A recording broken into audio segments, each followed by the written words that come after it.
My character's pulling the wrong hit points. It's pulling 12. I should have 11. I'm not sure. It doesn't really matter. I guess I can adjust it somehow, but I don't know why it's not pulling I 11. gotcha. I gotcha. Oh, thank you. And Randall, I'm pretty sure you're not level 10. No, I fixed it. It should be fixed. Which I don't know if that's going to be the case because I mean, when I went try to level up and try to see exactly how it was going to level, I didn't have access to like the classes, so I'm hoping that once we get there, yeah, sure, it'll fix itself. Okay, so let's make an official start. Let me say welcome to the Crown of the Oathbreaker. I'm really looking forward to doing this campaign with you all. As you all know, I've been discussing your backstories with everybody, and they're all very interesting and lots of cool things for me to explore as a DM as your character learns about themselves. And I won't say any more because, you know, your characters can naturally refer to them, bring up their own backstories as we naturally go about the campaign. So, let's get started. So, the land known today as the Kingdom of Aglarion has a rich past spanning thousands of years, influenced by cataclysmic events that involved multiple planes of existence. Since the dawn of time in prehistory, all the way up to its current state as a monarchy, the land and its rulership has changed many times. Several key events have shaped the past, namely the descent of the Dark Star and its dark angels during the Mountain Fall, the rise of Sareth, the Shining Light, and his cruel theocracy, and the establishment of the Kingdom of Aglarion by King Razmiel Melkar and Master Arlen the Constructor, the first Archmage of the land. These events have all left deep marks over the realm, and the legacies of these dark times can still be felt in the fabric of society. But today, the Kingdom of Aglarion is known as a thriving realm. Times of plenty and an open-minded philosophy has resulted in a tolerance for beings of all types rarely encountered in other areas. The kingdom is rich, the armies are strong, and the rule of law is paramount under a popular king. But even in these tranquil times, the Kingdom of Aglarion is a realm filled with adventure and dangers that lurk behind a veil of peace, reaching into other planes and deep into history. Speaking of history, this is where we're going to start our campaign. And if not obvious before, we're going to go through little mini stories for each one of you to go into the backstory. And the first person we're going to talk about is Vinnick. So, Vinnick, why don't you just briefly describe what your character looks like and anything we might need to know about Vinnick before we launch into it?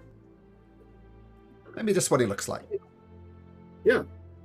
Vinnick is a Shatterkai. He is 6'4". He's about 145 pounds. He's got white hair, very fair complexion, green eyes, leather armor. Definitely a fighter. We start about 40 years into the past when we will officially start the campaign. And the kingdom is ruled by these people here. There's King Waldron Azanar, the king sitting down there. There's his Prince Krasnor, who's the guy sitting in the middle. And on the right is Queen Elisa. And things are good. The king is happy. The king does what kings does. And he, shall we say, spread his wild oats because it's considered a right of a king. Then one day, the queen gets terribly, terribly ill. And Queen Elisa is heartbroken, as is much of the kingdom. She was much loved. And some say that her relationship with Prince Krasnar was a little too close. But she died. And not long after that, the king remarried. He remarried to someone called who became Queen Lyrencia, and she was just a simple servant girl in the kingdom. And people were surprised that the king would marry so quickly, but they did, and the love seemed to be true and pure because the king stopped his philandering ways and settled down. Not long afterwards, though, Queen Laurentia was kidnapped. She was taken away. And the king quickly put together a crack team to rescue her. And there's the prince, of course. Also brought along Master Aiden, the archmage of the time. Father Lestor for spiritual help. And Vinnick. So, I will start in the courtroom of the palace in Oathbreaker. Let me just show you Oathbreaker. Right here. Oops.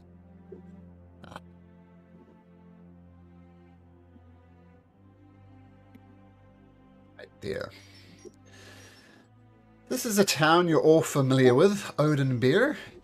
And you'll notice that if you hover over any particular number, it will give you a brief description of what's there. We're starting here in the Royal Palace, which is pretty much where the pin is.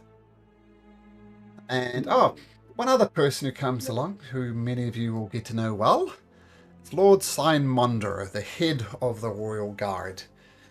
And he approaches and knocks on the door of Vinnick, wherever he's staying. There's a loud knock on your door, Vinnick.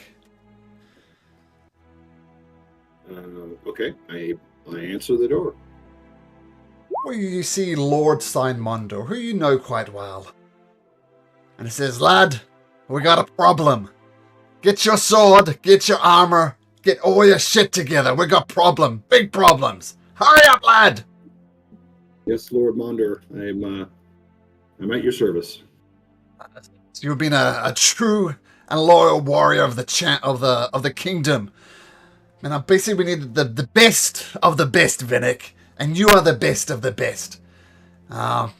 If you pull this off, man, your promotions, your stipend is gonna go through the roof. Heck, I'm even predicting you might take over my job one day. Are you up for it, lad?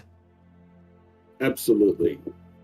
What is this thing that we have to do? That's grave news. As you know, we've sworn an oath to the crown, to the kingdom, to the monarchy, to protect them as best we can. And to put it quite frankly, I fucked up. Queen Laurencia has been kidnapped. We need to go get hot on the trail as soon as we can. Get your shit together, boy. We gotta go. All right away. Okay, so you dash off, meet up with the king, who's just beside himself. As I said, he's deeply in love with Queen Laurencia. And you gather your horses, your pride with Prince Krasnor and all the other characters that I mentioned, Master Eden, Master Lestor. And Prince Gaznor is galloping behind you on your steeds. He says, "Look, we've got to get our mother back, Vinnick. It is more important than anything. Now, I know you've made this oath before, but if it comes down to it, will you lay your life down for the monarchy?" Absolutely. I will help us get the mother back, or I will lay down my life. That's why I wanted you on this mission. You got guts, Vinnick. You got big things in your future. Right, so you keep on galloping and galloping over the plains of Aglarion. And I won't say exactly where you go, but you gallop for a few days, and due to some divination work done by Father Lestor, you come across a gigantic tree. And the tree is odd that it has eyes on it. And Father Lestor says, "All right, this is it. This is a path through to the Fae realm. We know the Queen is there." And again, and says some incantations, and the tree opens up, and everybody starts galloping inside. Now, it's very disconcerting when you go inside Venick. You almost feel like you shift quickly and not move at the same time. It's very off. And you watch the king, and you watch the prince, and you watch Lord Signmonder disappear into the distance. And you think, wait, where have they gone? Disappeared into the distance, and you don't see them. What do you do? Seems like almost your horse was in slow motion, and they just poof, disappeared out of sight. But I saw them go through this tree or whatever. Yep. And now you're in a fey realm where things look, like the contrast has been turned up. Everything is bright and beautiful, but you don't see them. But you're definitely somewhere else, definitely in another plane of existence. I'm going to coax my steed to continue in the direction that I saw them before they started to disappear. Okay, so your steed gallops forward, and after about 30 minutes, it's hard to say, time is a bit fuzzy here, but after about 30 minutes, you still don't find them. You don't see tracks, you don't see anything. I'm going to try to yell for them. Okay. Father Luster, Lord Signmonder, I've lost you.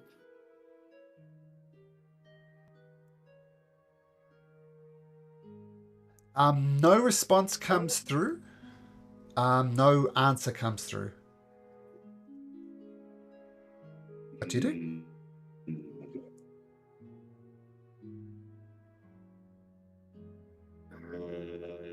That's a good question. What do I do? I'm gonna turn my steed around, and I'm gonna try to ride back the way I came. Okay, so you turn your steed right, looking for maybe the portal that you came in, and it's not there. You look around and you see like strange creatures like foxes with rainbow-colored coats, and strange birds that tend to defy gravity without even flapping their wings. And you do actually see a lake, and there's a lady at the lake. You just see her back at the moment, and she's kind of splashing her feet in the lake.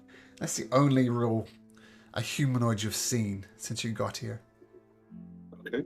I'm going to slowly ride toward her to try to not startle her. She notices you coming, if nothing the clip-clop of your horse's feet. And she turns around and says, "Oh, hello, traveler." Hello. I was with a party. We came through a tree, a portal, and I've lost the rest of my party. Did you see others? Oh, well, you're the first person I've seen here, and you're not from here, obviously. Come, sit with me. Let us talk. I feel that my mission is it requires me to be very hasty. I'm not really sure that I have time to speak with you, but I appear to be lost and I don't know what to do. So I will sit and speak with you. So I dismount. Well, I understand. But sometimes the faster you go, the slower you would get there, especially in this Fey realm. Tell me, what is your name, traveler? Yes, I am Venick. Venick, you look like some warrior of great renown. Oh, you have heard of me? No, just by the armor and your manner and that mighty horse that you ride. You are no some common soldier. You are somebody. Well, I try to make my life meaningful and have cause. And what is your cause at the moment? At the moment, we are looking for the queen. She has been abducted. Sorry, I wrote down two different names, Malcolm. Did you say Valencia or Elisa is the one that died, and Okay. Lyrencia is the one that's been kidnapped. Okay, all right. So that's what I repeat, Laurencia. I'm like, yeah, like Queen Laurencia has been kidnapped, and so we put together a party of soldiers to retrieve her. Oh, so she is your master? I serve the queen. Tell me, what's it like living your life as a slave? Well, as I said, I look to have a life of meaning, and my meaning is to serve the crown. So I don't think of it as being a slave. I think of it as being uh, purposeful. I, I appreciate your honesty, and I must apologize. I've not been completely honest with you, Vinnick. What is it that you shield from me? Oh, I have heard of you, Vinnick. I have heard a lot about you, Vinnick. Okay, you're making me feel uncomfortable, mistress. Well, I'm not sure if this would make you more or less uncomfortable with Vinnick, but you do not belong here. You are not welcome here.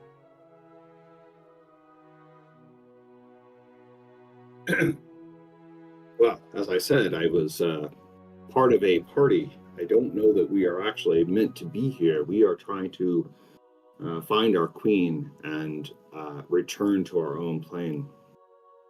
Finding the queen is one thing, but you, Vinnick, are not welcome here. You do not belong. There are things afoot here that you shall not be party to.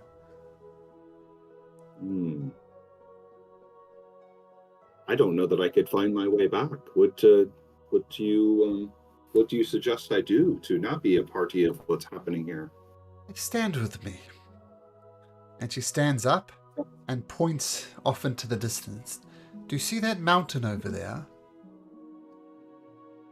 I look. I'm assuming I see it. I see yes. Yeah. And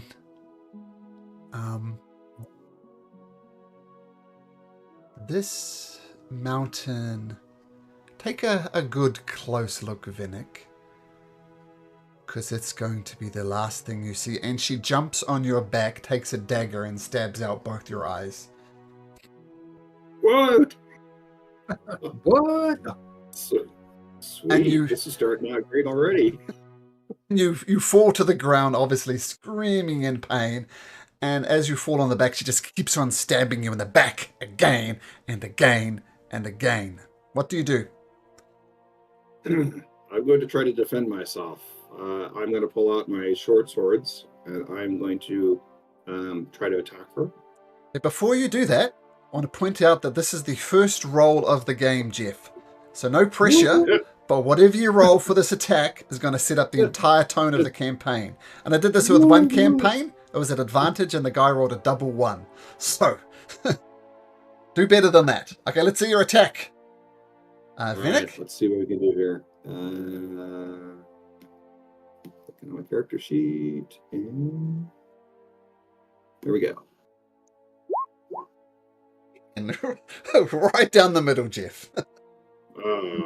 All right. So despite... roll again. It's a disadvantage. You can't see. You have no eyes. Okay. So roll again. All right. Roll it again. Still a 15. Okay, so you bring your short sword back and you hit her right across the chest. But it's almost as if she's made of iron or something. It just clangs off. And then as you desperately try, you notice her features change from that of a beautiful young maiden to an old lady with crooked teeth, long fingernails, and not that you can see it, but this is what a camera would see if it sees it, a nasty, nasty old lady. And she keeps on stabbing you and stabbing you and stabbing you. I have a bonus action attack. I'm going to hit her again with my short sword. Sure. We'll try to do it at disadvantage this time. Oops. Oh, buddy. Ah, there you go.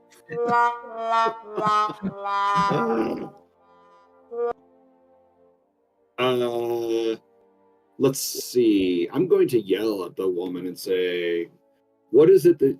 Why is it that you do this to me? I was just passing through. You have disfigured me and caused great pain to me and my abilities." Told you, you are not welcome here, and things are afoot that you should not be privy to. And she stabs you one more time, and consciousness fades from your body. Sweet. It's got to be a new record. I guess. Wow. That might be all of our fates. We'll see. Okay, so I'm losing consciousness. I don't have the ability to do anything. Man, she Yep. I mean, mechanically, you are a great warrior, like level 15 or something, but she took you down post-haste, right? She had no problem taking you down. But she seemed like such a nice lady. Yeah. Danger. Good call. You're not sure how time passed and how you find yourself where you are, and I'll explain where you are in just a second. You find yourself at the Temple of Life here. Whoops. Come back here, Temple of Life. At Area 123, if you can't see it. I can And see that. Mm-hmm. actually, Did you say we're supposed to be able to click on these things? I can't. There's nothing active for me. So if I click on 120, well, it won't let me click on 123. if you hover on 123, does it say Temple of Life? Nope. Yeah, I don't see anything either when I do that. Okay, I haven't set something up quite right, but I'll fix that after session. Okay. So you wake up. You can tell Mhm. you're on a bed, but you're an incredible. You're sore, to say the least. And you reach down reflexively, and you notice your chest is covered in scars. So you know some time has passed because they were fairly nasty wounds, and if they're scars, then they've obviously healed to some extent. And you hear a gentle voice in your head. Right. Vinnick, you seem to be moving. Can you hear me, Vinnick? Do I recognize this voice? Nope. Yeah, but it's not the woman's voice that Nope. that just did this to me. No. No, it's a male And voice. So I reply. I'm like, yes. Who is this? Where am I? My name is Ottmar Onormail. I'm a healer here at the Temple of Life.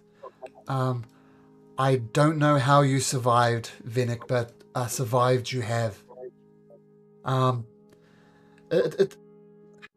There's no easy way to say this, but it's been 20 odd years since you've been here. We've taken the time to heal you, keep you alive, and from the God of Light, I think we've finally succeeded, but 20 years have gone by since you got these injuries. I know that's a lot to take in. It is a lot to take in. Thank you so much for healing me. I'm assuming I still can't see. We got bandages around your eyes, so Okay. no. Okay. So I'm like, I remember, and I share with them kind of the quest that we're starting on and kind of recounting what happened. And I'm like, this is horrific. I did my party. Did we find the queen? What happened? Oh, this is a good news, bad news situation. Yes, Queen Laurentia was rescued. That's the good news.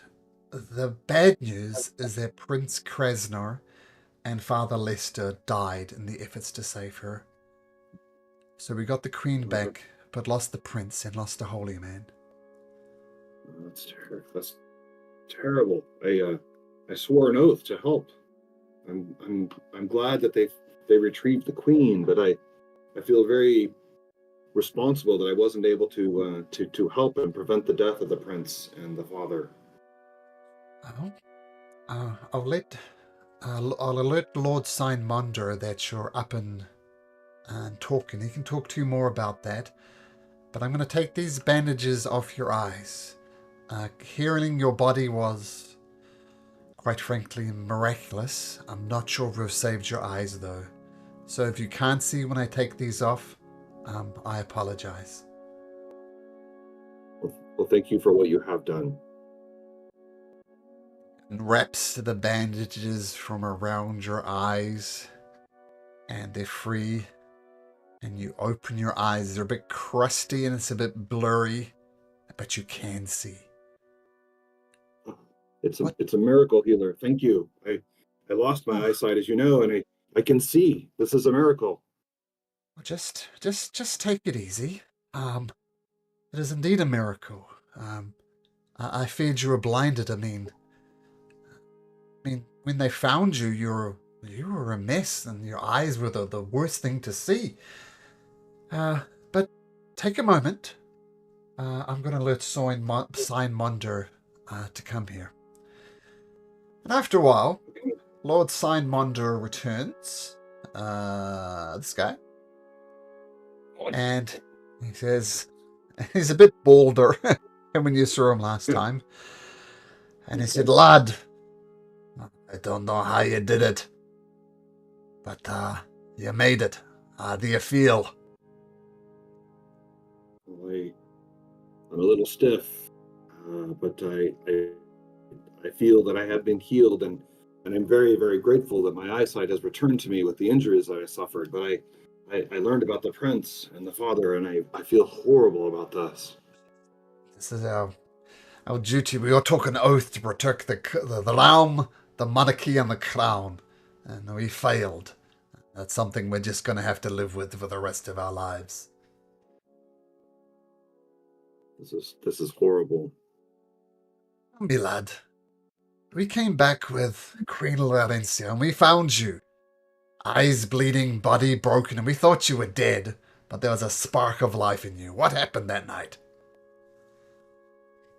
As we rode through the portal, I lost you. I rode hard. I called out for you, but I could not find you. I circled back and tried to find the portal to maybe find my way back. And I found this maiden next to the lake. Went over. She was beautiful. She enticed me to come sit with her, and I did. And she turned on me, and she did this to me. Oh, She turned into a hag, a very hideous woman. I only saw her for a little bit because she quickly gouged out my eyes. well, that is perhaps a mystery for another day. The main thing is, well, we got the queen out. You survived somehow. Why don't you rest up for a while? And when you're ready, I mean, the city has changed a lot in the 20 years that you've been gone. For one thing, there's a new princess. The king had a daughter with Laurencia. You meet her at the moment. She's a blessing to the realm, but she has her idiosyncrasies, shall we say. Anyway, I'm sure you'll meet Princess Athena, because of course, you've sworn loyalty to the crown, to the realm, and the monarchy. And Princess Athena is next in line. But long may the king reign. Yes, long may the queen reign. Lord Simongra, thank you so much. I will collect my thoughts here.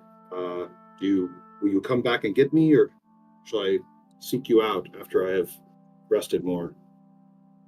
I'll tell you what. Rest up for a few days. As I said, the city has changed a lot in 20 years. Tell you what. To get yourself reacquainted with the city, why don't you go along on Word Splash's tour of the city? I think it'll do you good to get a tour of the city. A lot has changed. Okay. And then come see me after that. Okay. I will do that. Thank you, Lord. Okay, Okay, so Vinnick rests up, and eventually you'll join on Word Splash's tour, which you all indeed will do that. So, now we switch our attention to an area of Oathbreaker called the Shanties. Now, those who can't afford to buy or rent a room in the city move to the Shanties to live in self-contained favelas. Visitors are immersed in a cacophony of sounds, foul smells, and a maze of small alleys constructed out of wood, clay, and whatever the residents can find. It is a densely populated area where the royal swords only enter when pursuing someone. And as a result, the Shanties is the least safe neighborhood in Oathbreaker. The criminal underground controls most of the Shanties, though local enforcers and they recruit many of the operatives for simple tasks from the impoverished here. And we zoom in on one particular small house. And inside the small house, who do we find in the small house, Joshua? You'll see a human, bright and shining over there. He's got some makeshift tools over there. We're not talking about anything fancy. There's just some things that are just cobbled together or half broken. And you can see him. He's kind of chiseling some strange symbols on his armor as he's just hard at work, meticulously wiping the sweat from his brow. And he's just kind of working on tinkering on his little workshop. Who's there with him? You'll notice that playing in the backdrop over there is two young boys. You will have Christophilus, who is actually the older of the two, but he's quite noticeably shorter as he's a dwarf. And Cordarius over there, who is actually the youngest, who is a half-elf. And again, I'll kind of understand that Randall is a human in this case. But he goes over there and says, boys, can you guys quiet down just a hair bit? I mean, Mother's sleeping over here. How is she today, Randall? Is she any better?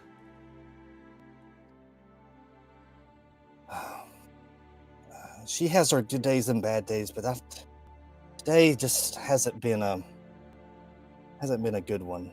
I started just working on my armor over here to just kind of get my mind off of it.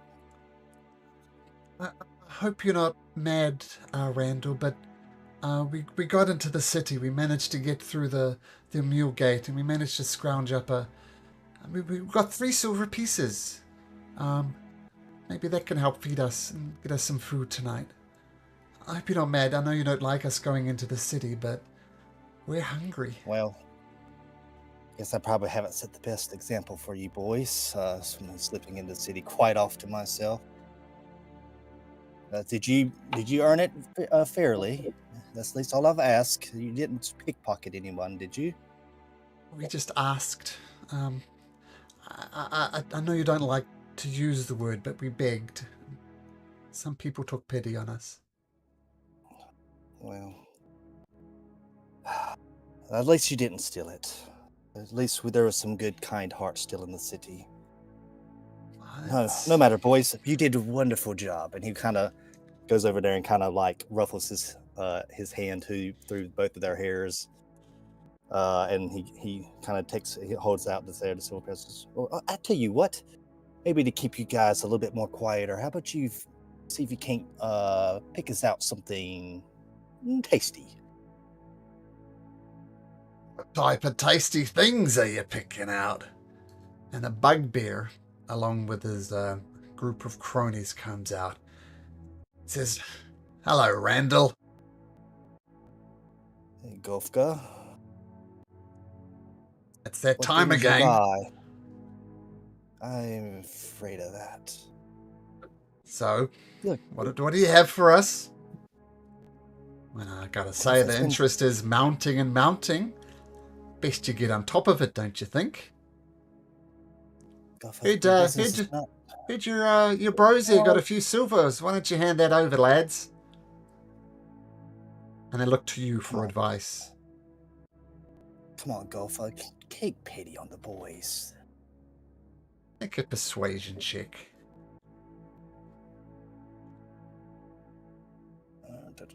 Persuasion.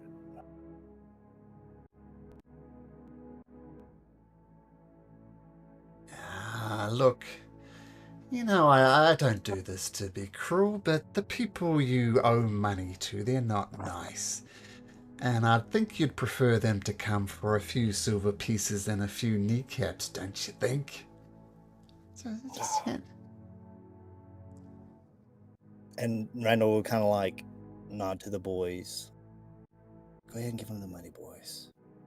They hand over the money that they begged. And what about you, Randall? You know, I know I've seen you doing odd jobs around the place. You must have a bit of coin on you. You're not holding out on me, are you? Gopher, you do realize that my priorities will come to at least feeding the family first so we can survive. And you're next in line, of course. Oh, no, Unfortunately, business is- no. I am never next in line. I am always first in line. You feed me first. And Randall will kind of like go over there and reach into his pocket. All right, I just gotta make sure. And he takes out 5 gold pieces. Just out of character, is that all the money you have, or is that some of the money you have? It's all the money I have. Right, I think my character starts off with 5 gold pieces. Okay, so he takes the 5 gold pieces and says, "All right, this will help feed the man. Boys, would you mind just patting him down, making sure nothing else jingles in his pockets?" And they do pat you down, and they find something, and they'll say, "All right, see you next week." Well, expecting a much bigger payment because the interest is just accumulating. This wonderful thing called compounding interest. Don't forget it. Well, Gopher, again, I will attempt my best. Business has been slow, but I have heard rumors in the city that something might be on the horizon. You never know. I don't want an excuse. I honestly don't care what you say, Randall. You've promised your money before. I don't care if there's opportunities on the horizon. I don't care if you're part of some get-rich scheme. Just get me my money on time next week. Everything else is just useless information. The only thing that'll make me happy is if you keep up on your interest payments. Am I clear? Crystal. Gopher walks off. You know he's other people in the shanties down on the lake. They also owe Gopher and his associates money.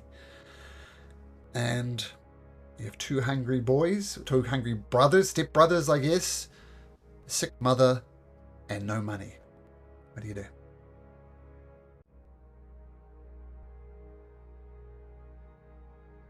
Boys, won't you come inside for a while? See if I can't. I'll see if I can't figure something out, boys. And he'll kind of like he'll take have a half-taken cloak over there and kind of toss it over himself. And he'll head Before you towards- leave, you hear a word. Is everything all right, Randall? Is everything all right? It's your mother calling you. Mom, it's time for you to... don't worry with it. It's going to be quite all right. I'm just going into the market, perhaps, maybe to scrounge up something for the boys and us. You need me to help. It's a better day than usual. Perhaps I could go walk at the gambling halls. I think I can manage it. And she tries to get out of bed and she just falls to the ground. And I'll kind of like run back a little towards her as she kind of, I guess, stumbles and tries to like halfway catch herself on the floor as I'll kind of hear, Mom, it's okay. What we need now is for you to be that backbone and you rest up so you can have more of those good days. So you can spend time with the boys. They do miss you so. Perhaps, I know, the boys need a little bit of a pick-me-up. Maybe if you could tell us one of your wonderful stories from the past, of all the adventurers you met. I don't know how I would survive without you, Randall. You're a blessing. That's only because you're a blessing to everyone you meet, Mother. Perhaps maybe I have your good heart. I know you do, son. I know you do. And she falls asleep into a gentle slumber, perhaps using all her energy reserves she had for the day. Randall kind of like gets her that, puts the covers over there, kind of nods to boys, and he kind of does his hand in their hair a little bit. Says, all right, Dendro, you're the guards of our castle, remember, boys? Yeah, we remember. We'll watch Mother, and things are a little lawless here, but we'll protect what is ours. Right. And he kind of like sizes up Christophilus over there, it being obviously way much more taller than him at this point in time, at a little under 6 feet. This dwarven boy, he said, kind of bangs his chest over there, looks strong over there, and then does a quick little parry move for Cordarius, who's a little bit more quicker and agile, just to kind of remind them of their strengths. And then I will head out the door. Where do you go? I'm going to try to see if I can't find my way, slip myself into the city. Okay. Sure. Well, all as I said, the realm is in a very prosperous time. There's lots of, apart from the shanties, perhaps, things that are well maintained, and there's some guards. And quite frankly, Randall, you look like a poor person. Yeah. Not to put too fine a point on it. There are some guards there.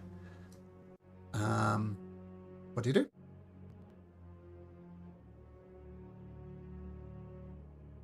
I'm going to see if I can distract the guard so I can slip in. So I'm going to see if I can't find like a loose rock or something, throw it up near them to make a loud crash, and then try to slip into the city. Okay, we'll treat that as a stealth check, but you're stealthing, like causing a distraction. So make me a stealth check. All right. Am I still at disadvantage since well, I guess I'm wearing heavy armor at this point in time. Yes. All right. We'll make it. We'll try it. Oi. You shitty shanty folk aren't allowed in the city. Why don't you piss off, mate? You coming to the quick, gentlemen. Can't you just let bygones be bygones? I mean, surely you have more important things to do than just to run off the rabble-rouser cockroaches, as you call us? No. I'm coming. Sorry. I mean, if you had a gold piece, I'm sure we could bend the rules a little bit. What you got? How about an IOU?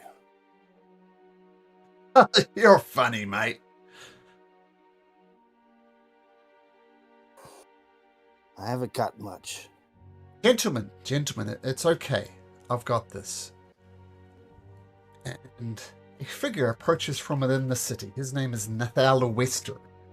You know who he is, Joshua? Vaguely, yes. I wouldn't know him basically off of his prestige, correct? Oh, no, you know him personally. Okay. And he is a red cloak.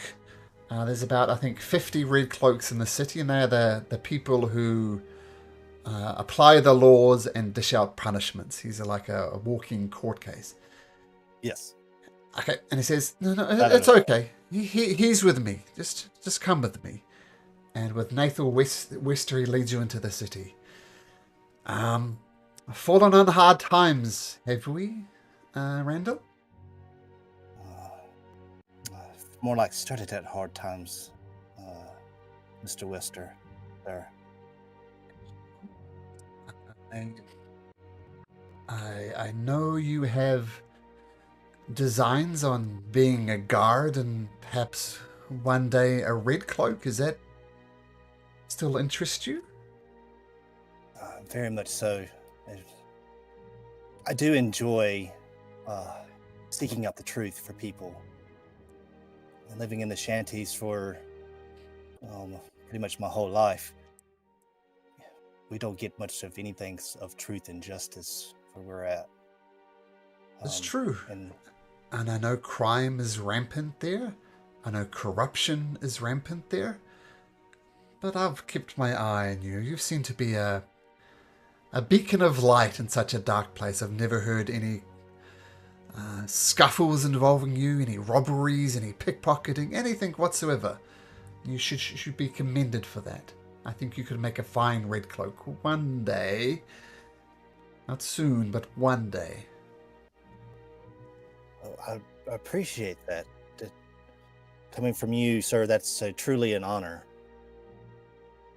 Well, I have a mission for you. There... Yes, sir. You can call me Nathal, it's fine. There is a place called the Alley of Menace, where we've had some dark happenings. I'm not entirely sure what. Would you mind taking a look at that for me? I'd be honored, sir. Mr. Wester, Nathaniel. Nathal Wester. Nathaniel. I'm literally like stumbling over my words because I wanted him to be kind of stumbling over as well. Oh, sure. That's okay. I'm sure you do a good job. Just report back to me, and it's not going to look right for you just to wander up there. So what I'm going to suggest is you join along on one of Road Splash's tours of the city. I'll give you a coin, and when you get close to it, take a look. And there's also some newcomers in the city. I want you to assess the newcomers and report back to me what you make of them. Correct.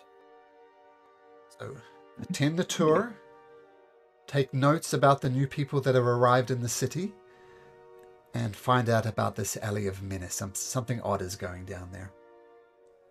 Alley of Menace. Sounds menacing. But yes, will do, sir. Mr. Nathaniel. Anything's fine. And he reaches out to and shakes your hand. Yes, and he'll extend back over there. I'll make you proud. He slips you 2 gold pieces. And One you almost for the kind of two. see like, Yep. like tears kind of well up in his eyes. One for the tour, and one, well, I'm sure you make good use of it. And send my Yes, sir. regards to your mother. Again, much appreciated. And I will do what you ask and make you proud, sir. Mr. Nathaniel. And he'll just kind of like, scamper off at that point in time. Okay, so Randall will eventually meet up with Vinnick on the tour of the city. And we switch our minds, the camera, I guess, back outside to Aglarion. And we find ourselves at the Arcane Tower. this location here. And there we meet. Who do we meet there, Eric? You meet Tauriel and Hoyer. And she is a beautiful, slender blonde. And she wears eccentric bohemian style clothes, even her armor. And she appears to be smart, but carefree and relaxed, at least on the surface. Your good friend is with you as well, Mr. Moonsea.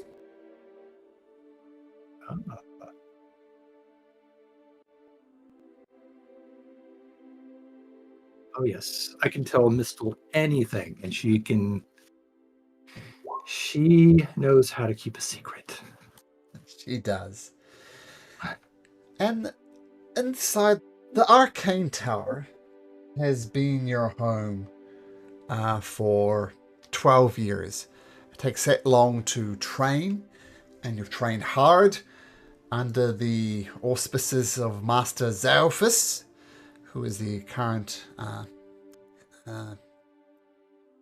headmaster, I guess, of the Arcane Tower, the ultimate ruler there. And this is your graduation day. This is the day that you've finished 12 years of hard, long studies. And there's no real pomp and ceremony about it. But Master Zalphus stands between you and Mistle, your friend. And he says, well, ladies, it's been 12 years. I know it's been hard. I will not apologize for the training and the harsh ways that I taught you, because you have developed into magic users of some repute. But I do not apologize for my harsh ways. Now, before I send you on your way and you take your oath, this is your one time you can let me know what you think of me, what you think of my teaching methods, and what you've made of your 12 years here.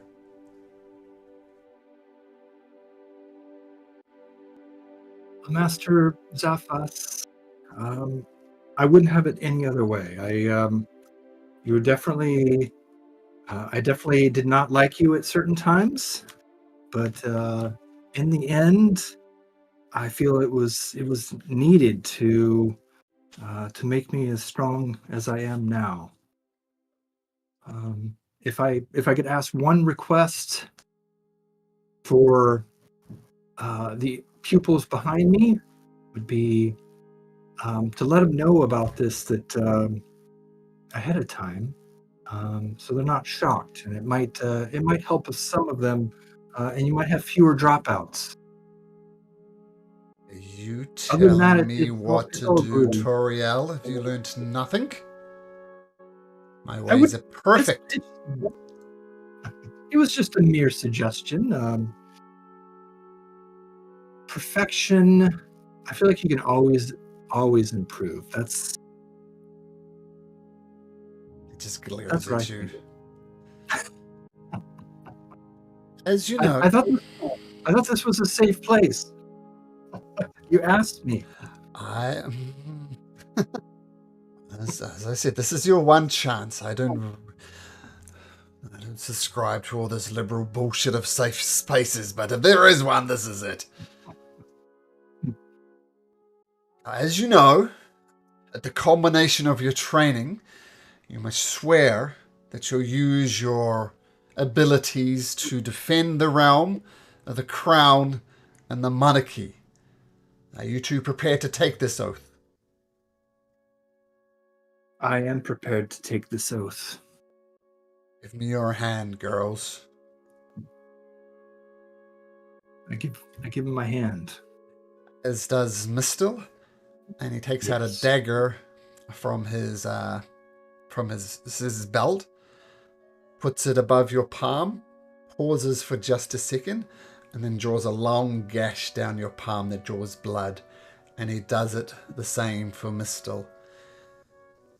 This blood is a symbol of your oath to the crown, the realm, and the monarchy. Do you swear such an oath to serve in defense of the city as required? I do. Still also nods and agrees, and it just smarts the cut on your hand. It's a nasty one, and it's kind of dripping on the ground. And Master says, well, be on your way. Exit out through that door. The door that wasn't there before is there now. Excellent. Groovy. Thanks. Thank you, Master Zaphis. Groovy? It's probably not the first time she said it, but He's not approving of these modern phrases like groovy. And he just turns, just expecting you to leave. okay. Yeah, we'll leave together. You leave together, still holding your hand, smarting from the blow, for the cut across there. And just a sec. Okay, and you leave through the door that wasn't there before, and you turn around, and the door you just left isn't there. It seemed to be some side door, some one-way weirdness. And you're out on the open road, and Mistel says, "Ah, we did it! 12 years, Toriel, and we did it!" Yes, I'm so excited. This is amazing. I feel free. What do you want to do first? Well, I know your family's back in Oathbreaker. Why don't we start there? I'm sure they miss you. That is a great idea. I would love to see my family. It's been so long. I Yes. just didn't want to say it because it's my family, but I'm so happy that you said it. Right.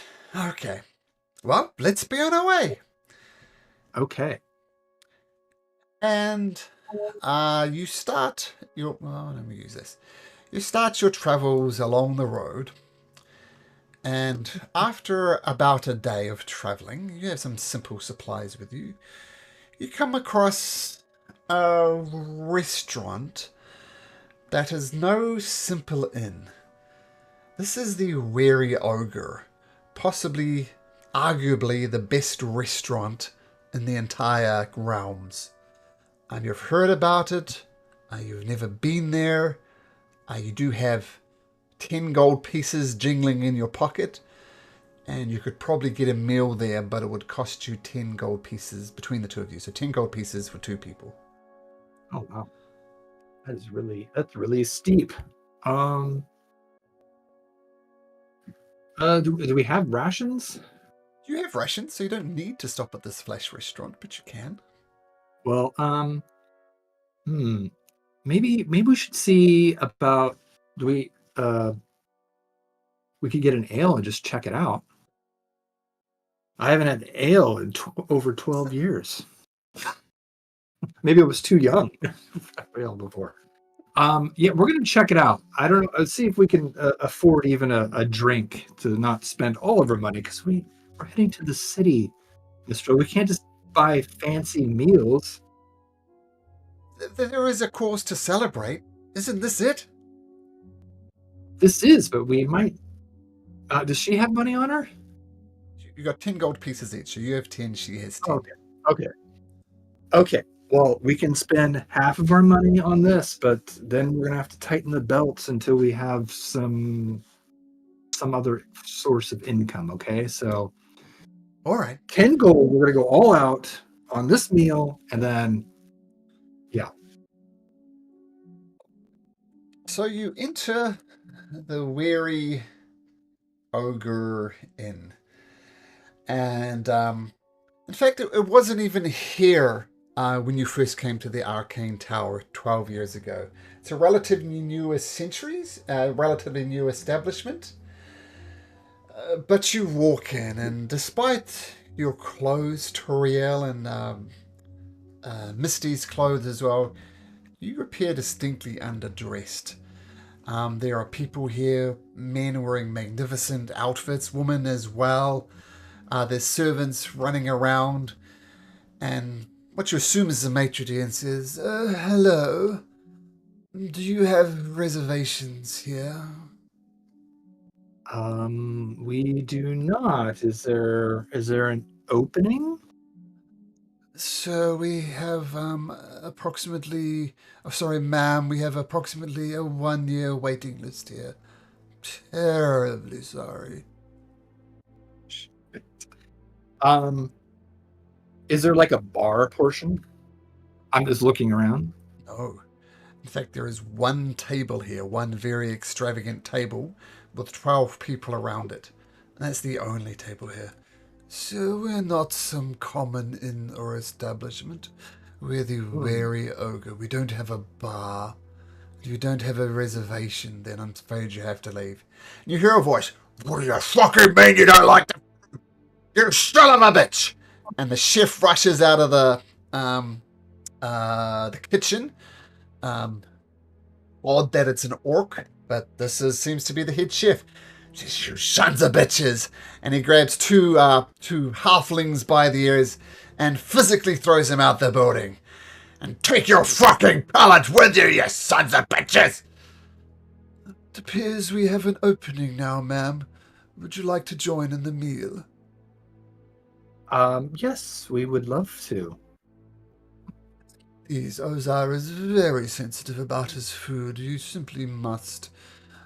It's exquisite, but some people just can't be pleased. I understand. Well, I guess we haven't heard of this. Have we heard of it? I say no because I said it's a relatively Well, it recent looks thing. like a very nice place. So I'm sure the food is great. It looks beautiful. Take a seat. It is I'm struggling for the word, but it's a set menu. You don't get to choose. But drinks will be provided. Just a simple matter of 5 gold pieces. Yes. Here you pay in advance. That's different. Of course, and gratuities are always welcome, sir. Ma'am. Whoa, well, that's gonna come off. It's gonna come off the tip. Okay. Well, here's our 5 gold. Thank you very much. Have a seat. And you grab a seat, and there's lots of very rich people here. It's very high end. You try to make conversation, but they don't know you, and they don't want to know you. But the meal is eventually served, and it's like a 10-course meal with paired wines and all sorts of less stuff, like duck confit, and I don't know, but something that you expect in a 3-starred Michelin restaurant is served. And the meal is the best you ever had. This Ozar, the exquisite, whoever he is obviously an expert chef. You hear him cursing a bit in the background, but that's kind of standard par. At the end of the meal, end of the desserts, end of the cheese plate, Ozar comes out and he chats with you and he says, "Oh, sorry about what happened earlier with the halflings, but I got you a seat at least. How did you enjoy the meal?" It was the best meal I have ever had. It was amazing. I'm sorry that I didn't come here sooner. The food at the Arcane Tower was much to be desired. I've heard it. Everything gets boiled the shit out of. Was that accurate? Yes, that's very accurate. I'll tell you what. If you'd like to sample my food, over in Oathbreaker in the coming days, as part of the King's Game, there's a special event called the Clash of the Chefs. And me and another renowned chef are having a bit of a cooking competition. I'd be honored if you'd come along and perhaps cheer me on. Yes, of course. I'm heading. We're heading there. So we will be there. Fantastic. All right. Well, enjoy the rest of your evening, and I'll see you in Oathbreaker. Excellent. Thank you, Chef. Now, rooms are provided at the Weary Ogre for the 5 gold pieces. And nice bed, once again, much nicer than the Arcane Tower. And you collect your belongings. And Mistel said, all right, let's hit the road. Got a long way to walk yet. Oh, yes. You hit off. And you come to a bridge, which you've crossed before. You know, as a Zero Bridge, one thing that was constructed by the first Archmage, Arlen, the Constructor. And there's a guy there. There's always a guy. And he's got this blue rod in his hands. And you know the deal. It's going to cost you a silver piece to cross over. And as people cross over, he presses this little crystal thing in his hand and the bridge completely disappears. Oh, Silver piece for crossing, miss. You know the drill. Hand it over. I didn't know the drill, but thank you for pointing it out. And I will give him, we'll give him 2 silver, a silver apiece. He flicks this little rod thing in his hand and the Azura Bridge comes back to life. And you cross over and continue your way to Odenbeer. Now, before you get to Odenbeer, we're going to switch focus just for a second and come back to Mistel and Toriel in a moment. But first, before that, we're going to switch focus to another area of the city. Another area of Odenbeer. A town called Gorso. Now, Gorso is I'll just say it's a gated community. That might be a polite way to put it. And we see someone climbing over the walls of Gorso, seemingly leaving under the cover of night. Who do we see climbing over the wall, Doug? You see a half drow. The current picture is not what he looks like. He's the same build as this current picture, about 6'3", the long white hair, but kind of the scars and the deformations aren't there. It's more so just looking like a 35, 40-year-old half drow, so pristine skin, and on his back is this nasty black scythe, presumably a family heirloom.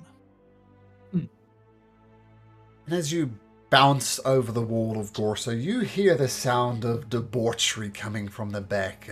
Lots of people, lots of groups of people engaging in acts of debauchery. Why is Bass leaving? Well, I don't know. We'll find out in due time. But or you jump. Is that his name? I was just assuming. So he jumps over the wall, and what does your character do, Doug? I get a little bit away from the wall, a little bit probably into either the Thorns Woods or the King's Forest a little bit, so I put a little distance behind the Gorso Manor per se, as I sit and starts to talk to me. And I don't know where this voice is coming from because there's nothing else around. And it's just telling me to give myself in, So I sit, and I just look, and I stare. Before I know it, it's just in my hand. You are. I know who you are, says the voice in your head. I can smell the incestuous blood of the Gorsos on you. You're a Gorso, aren't you? Zeekmal Gorso, yes. Zeekmal Gorso. And you assume you're one of the many bastard sons of Lord Gorso. He be my grandfather. It's your grandfather, so you're the bastard of a bastard, I assume. Something like that. I've been calling to you for weeks now. Why have you only picked me up now? I only now, most recently in the past few days, felt the connection. These sorceress powers are not for me. I want something more. It's the demonstration of the sorceress power that I assume you got from Lord Gorso. Let me see them.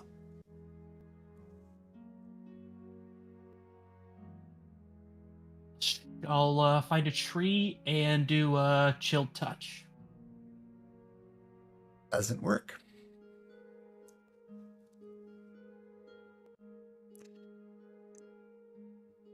You see, Master Gorso, now that we're on speaking terms, I can give you so much more power. Is it power that you crave? Yes. Why do you crave power? To prove myself that I don't need this cursed bloodline's abilities.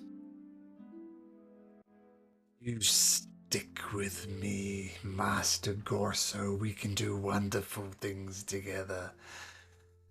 But there are things you can do for me. And if you do those things for me, well, your power will increase. Do we have a deal?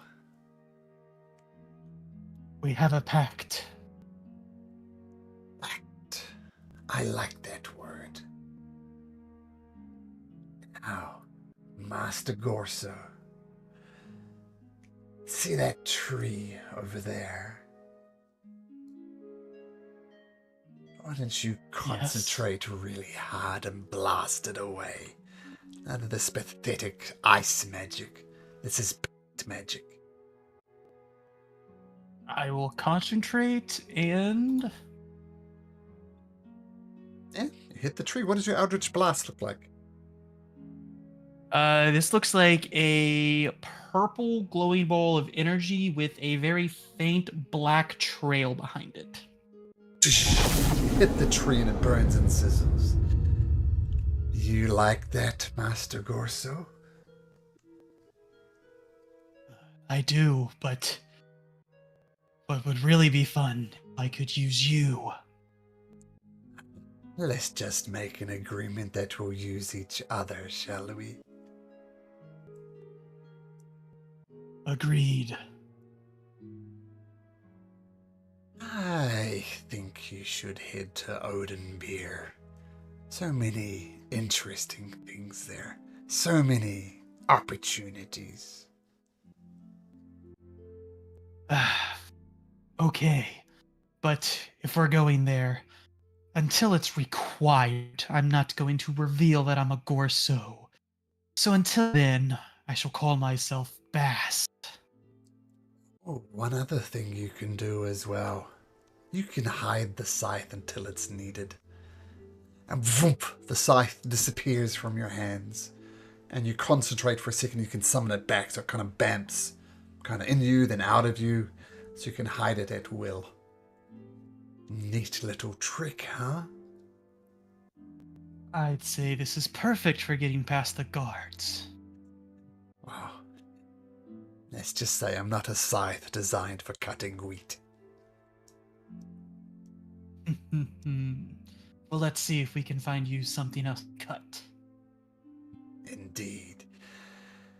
And you start your journey along the King's Road to Oathbreaker. And as you're walking there, getting away from the name perhaps, you see a beautiful black horse walking down the King's Road. And its head is shaking from one side to the other. And its legs are barely capable of holding its weight. And it's kind of frothing slightly at the mouth. It's got a saddle on it and a bridle and all those other things. But it just doesn't look quite right. What does Bast do, Doug?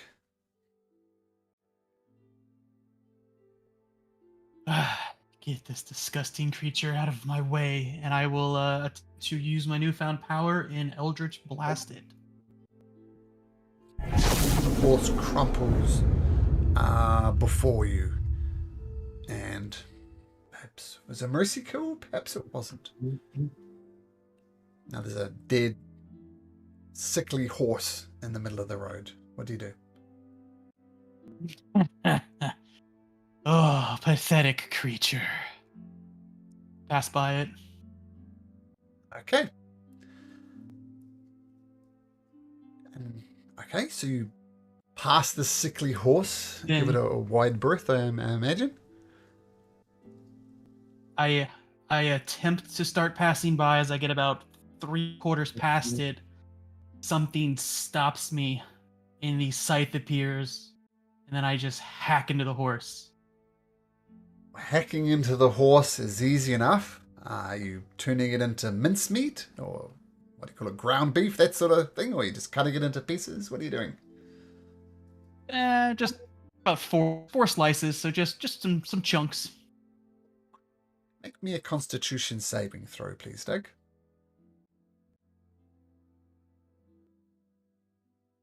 I'm gonna go find out what's going on.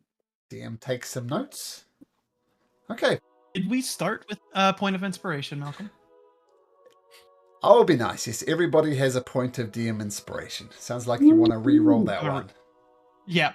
I'm gonna burn that. DM 30, does 20. Control Z and delete some notes that he took. Okay. Now we're going to switch back quickly to Toriel. Eric. I say Eric was a BRB. Is Eric back? Yep, I'm here. Okay. So you continue on the other side of the King's Bridge, chatting along to Miss Dill, ready for a life of adventure, a life of excitement, because what's better than immediately leaving a university-type environment, particularly after 12 years. Freedom is yours.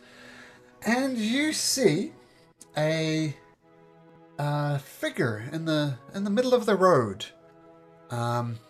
It's a female figure, and she's kind of keeled over.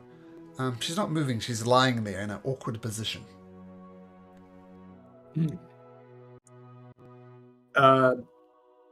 Quick question, probably unrelated to this thing, but do we have like some indication that we are from the Arcane Tower, or is just You're essentially wearing in the wizard's uniform? robes, so yes. Okay, all right, fair enough.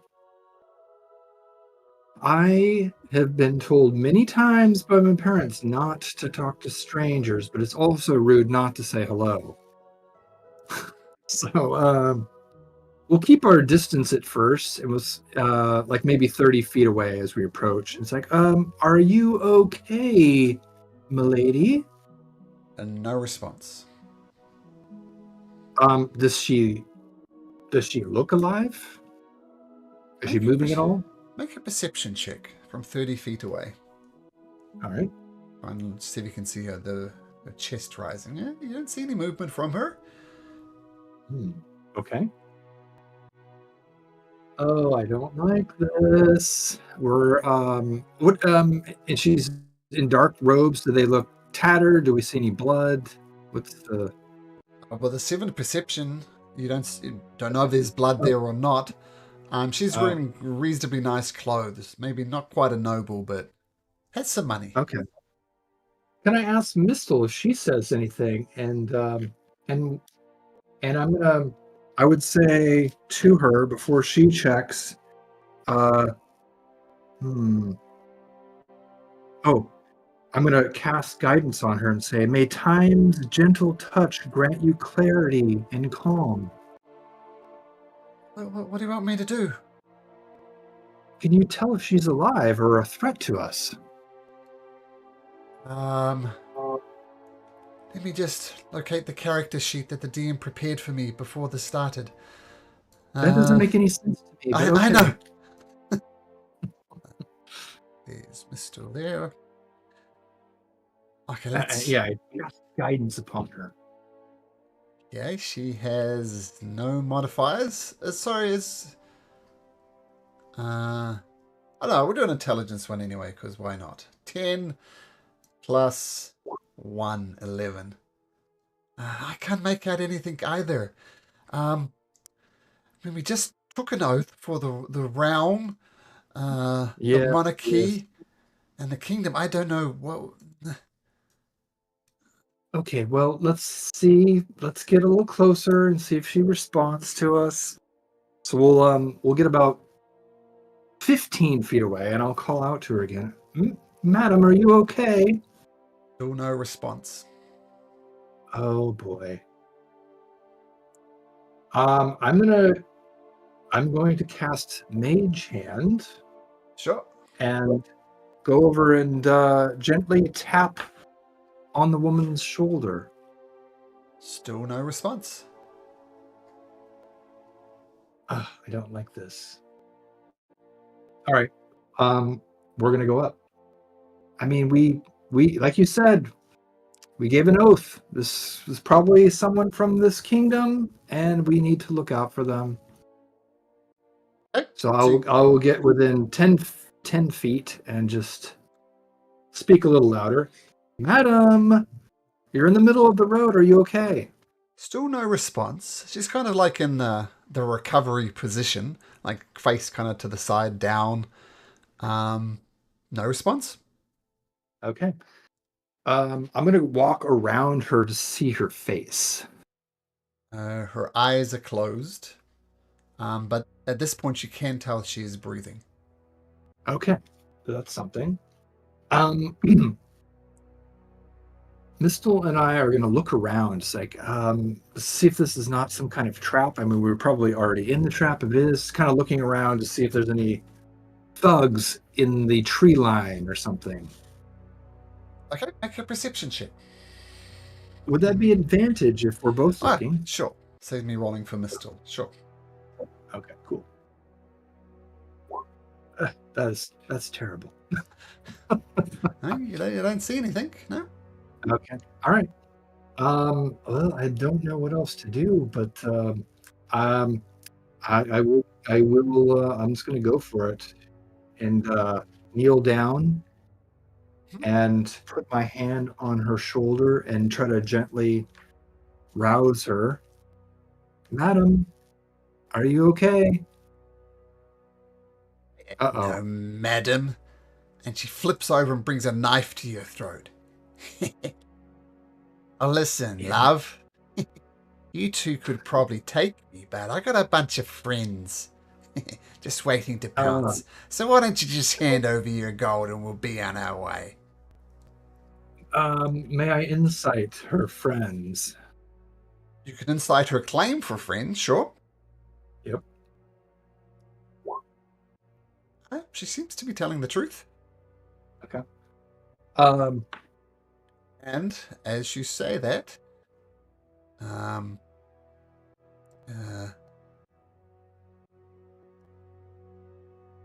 3 people appear around the side.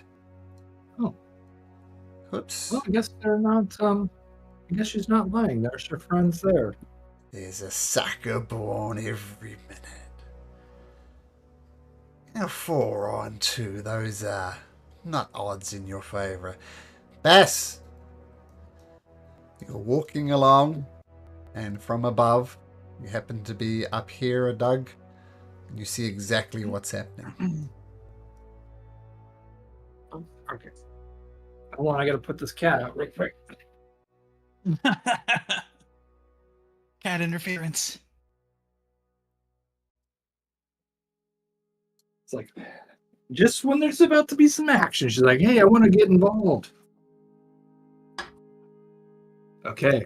Are we, is that a indicator to roll for initiative? Or, Is it? no, sorry, we're...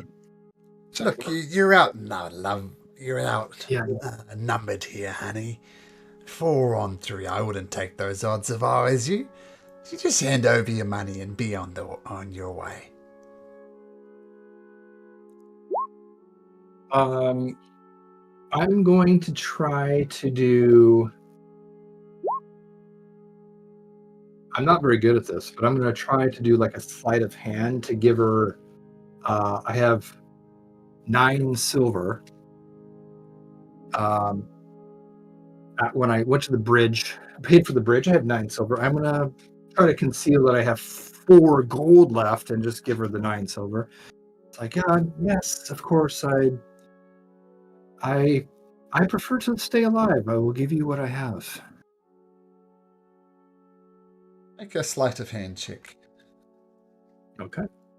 This is going to go badly, maybe. Yeah. Come on, love. Is your life worth more than a few gold pieces? Hand it all over.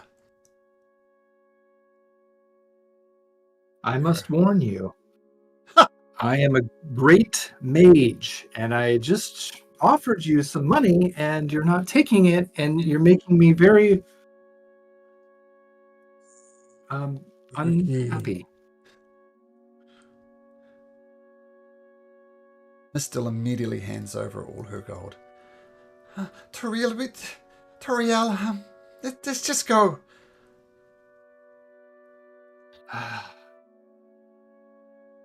I hand it over. I hope you're happy. Oh, very happy. We'll have a few I'll, pints tonight and we'll toast one in your honor. Great. Well, you have everything. You're on your way. You there! Where you get off just hijacking 2 innocent people on the road, and you're piss poor 3 people behind the rock. How's that? You got accomplices? What's going on? I don't know them for shit, but I know an asshole when I see one. Was raised by plenty of them. Oh, look, we have a savior. Now the odds are tipping a little bit. They all gonna bring out their take a hand- swords. Mm-hmm. So I take a hand out and just have the Eldritch Blast glow like an energy blast ready to go off. Give them back their belongings and you can be on your way with your life this time. Make an intimidation check.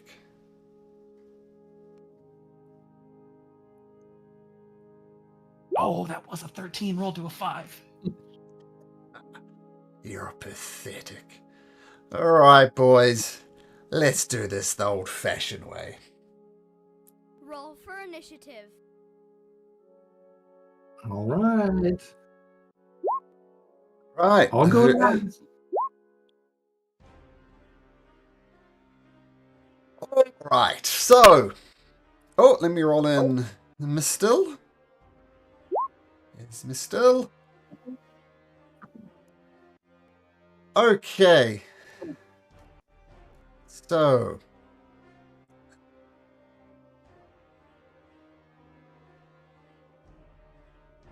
What? There we go.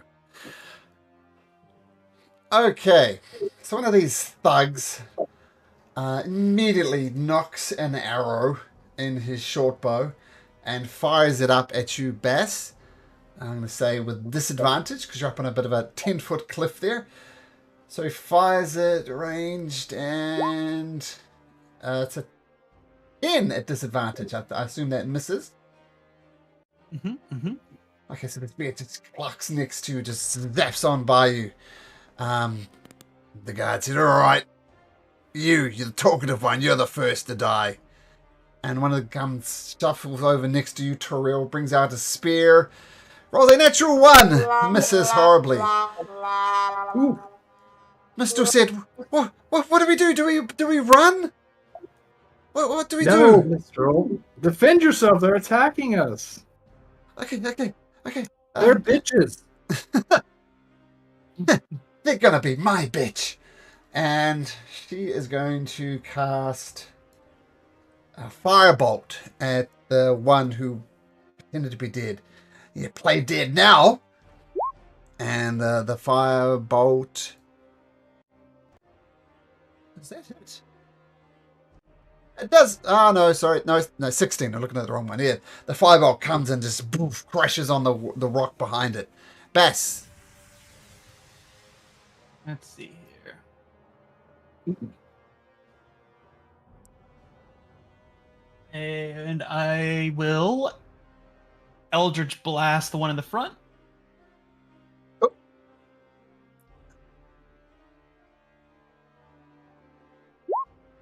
That's a hit. Which one's the one in the front? This one? The one in front of this boulder here, this guy here. I think you might need to refresh your screen, buddy. No one's over there. No one's over there? Oh, on my screen, they're done. Oh, That's yeah, why I moved that way. Hold on. Yeah, me too. I guess I'll refresh. they're all still over there. That's strange. Okay, Oh, there they so... Okay. Oh, wow. Okay, I moved back 30 because that changes. Because on my screen, they were 3 piled up on this rock here. Mm-hmm. Yeah, same with me. Something's up with Discord with Roll20. Okay, well, let's just go with it. So this one here, Doug? No, it'd be the one on actual Tyrael then. Okay, so the Eldritch blast of this purple energy explodes on it. It says, oh, damn it! That hurt him a lot. And then it's only 10 feet, so then it should be easy for me to jump down this cliff.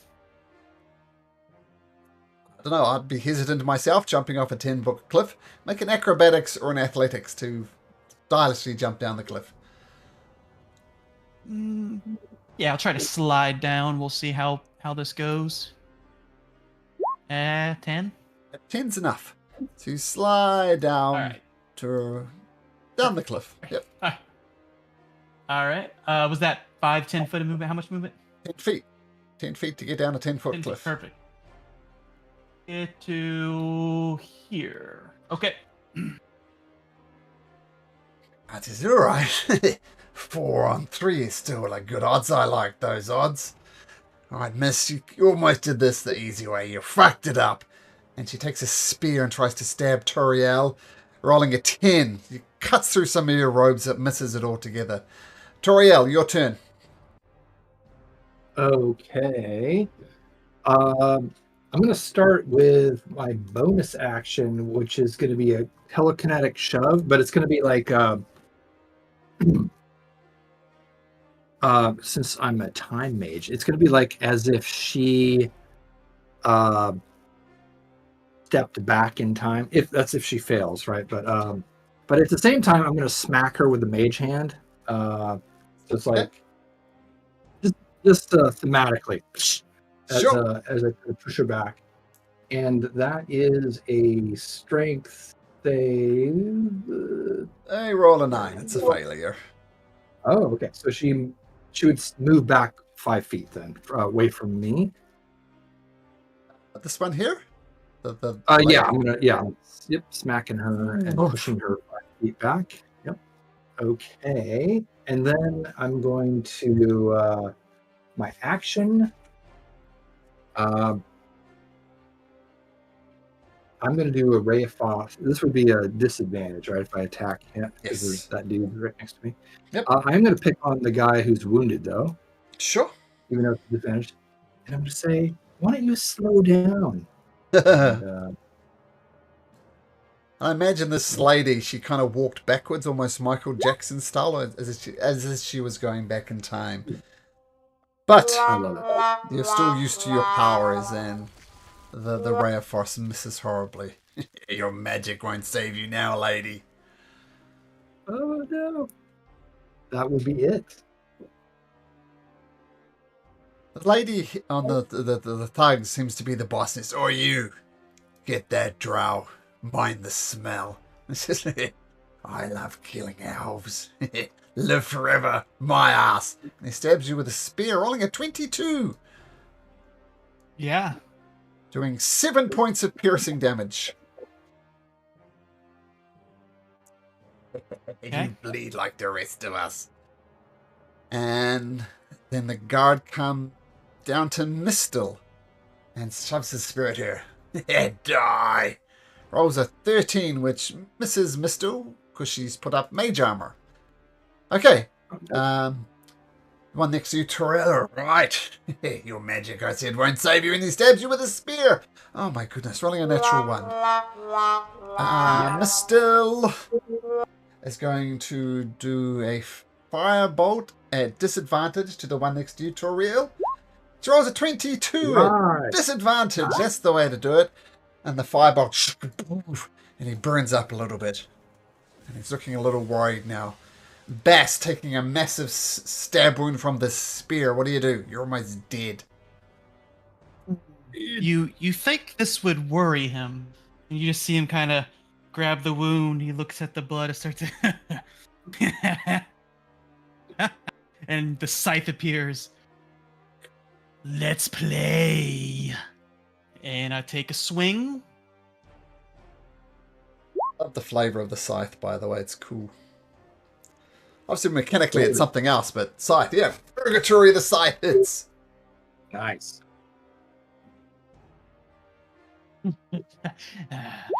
It can taste your blood too. You hear the voice in your head.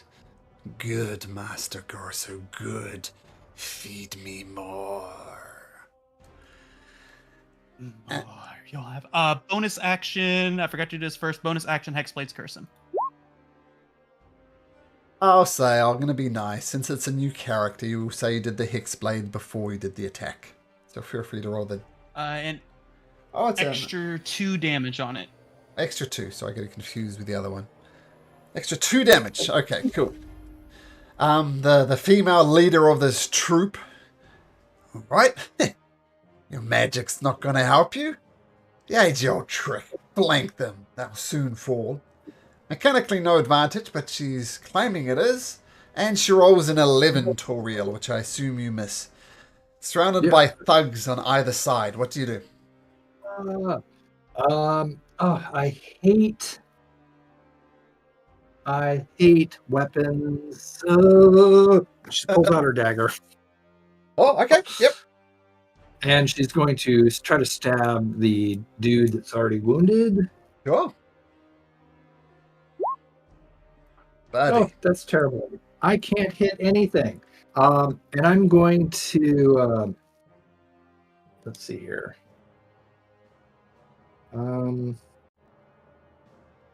I will shove him away from me, or attempt to. It's a DC 13 strength check. It's a 5. So we're going to shove him aside. Yes. Yep. There's a weird backwards moonwalk thing, as if he's traveling through time backwards. Cool. Yes. And that will be it. Oh, Mistle, I hope you do better. I am not having much luck here. Don't use your dagger. We've trained for this. It's good. Bess, I'm going to say just make me an intimidation check.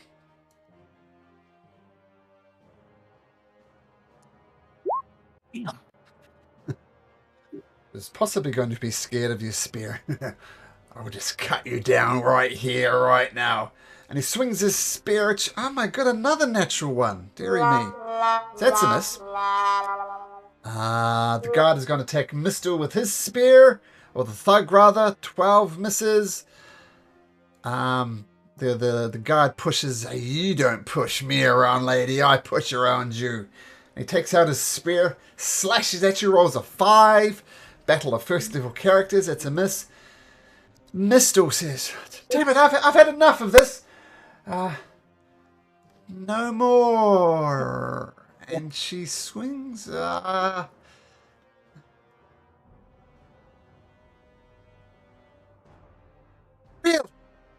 As soon as you get the opportunity, just run away. I got this. I got a spell. And she starts preparing a spell. You're not sure what it is, but she's asking you to get out of the blast radius. Bess. Okay. More. Purgatory swing. Swing with the scythe. Oh, yeah. And that is treated as a natural 20 because he has Hexblade Curse. A roll of 19 or 20 is a crit. Since this is the first kill of the campaign. How do you want to do this? Yeah. just straight across from the neck down to the torso, cleaved in two, Oh. as you see up Malcolm's call with a passive perception of 12 for Eric's character. Malcolm's call, but some of the blood starts to suck into the scythe and it just proceeds to disappear. There's no trace of blood on the scythe at all. Say no. Toriel has other things on her mind.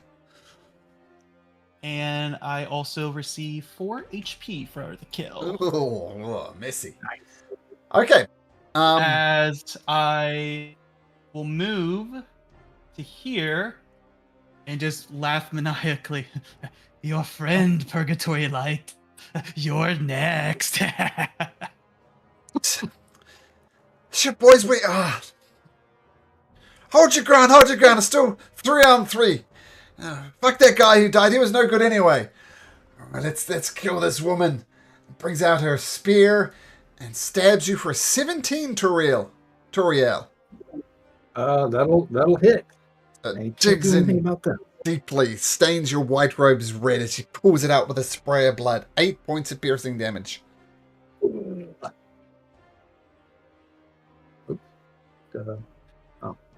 token didn't update on my screen, but D&D Beyond is updated. It's updated. It's you're on 2 hit points, right? Yep. Yeah, we got them now. Misto says, Toriel, get out! Get out! I got this! All right. Oh, yeah. Yeah, I know what I was going to do. Okay, so I will disengage. I'm going to go 1. Thank you, friend. As I pass by, I will stay close. I just I'm not great up front on the front line. Yeah, I'll just move over here, and then as a bonus action,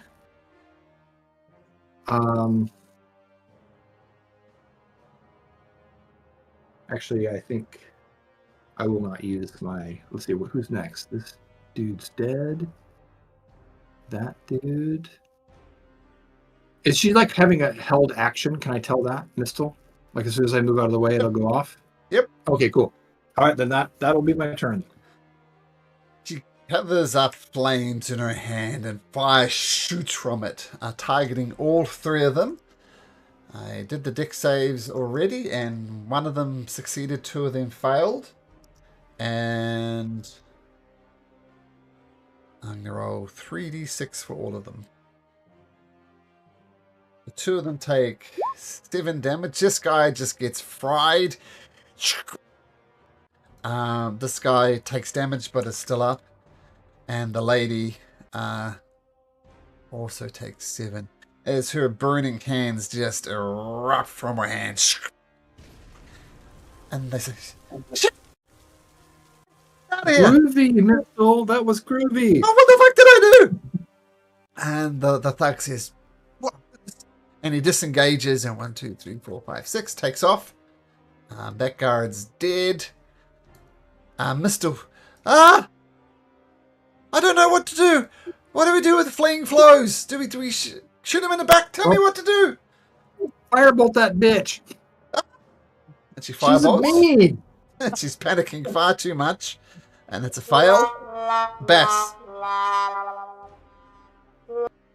That one was mine. No worries. There's more. Yes, there's more. What do you taste like, little one? This is all just a bit of a misunderstanding. No hard feelings as that hits.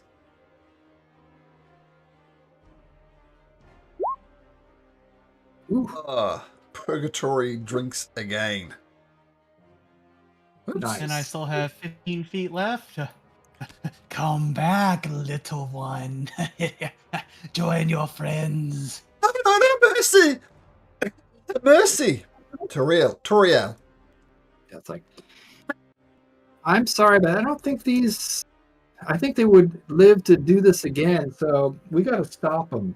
And I'm gonna try to ray of frost. See if I can slow him down. Nope. Shoots over her head. I'm Shoots over his head. gonna pull Can I bonus action? I'd like to pull him closer to Bass, Sure. so he can't get away. Now you do. You're not going to get away. Yoink does a backwards time moonwalk. Rolls a 12 on his saving throw, which I assume fails. Yep, 13. Yeah, cool. You got my friends. Alright. This may be my last day in the realms, but I'm taking down one of you sons of bitches with me. And he reaches over and stabs Bess for... Congratulations, Bess! You're the first one to fall down. Oh, That's 8 points of damage. Was that a natural 20? No. Oh, no, sorry. Natural 20, yes. Natural 20 for a total of 13 points of damage. Oh, because I could shield. That's why I was asking if it was a natural 20. Okay. Oh, okay. Yeah. Sorry, buddy. Yeah. Fine. And Missile, collapses. get him. We can't let him take down our new friend. He's already taken down our new friend. We're gonna help him. Oh, we'll help him, but you got to take that guy out. I can't hit shit. Okay, you get to the guy. I'll shoot him in the back. Firebolt. Oh shit. Ah! Bass. First time, make a death saving throw.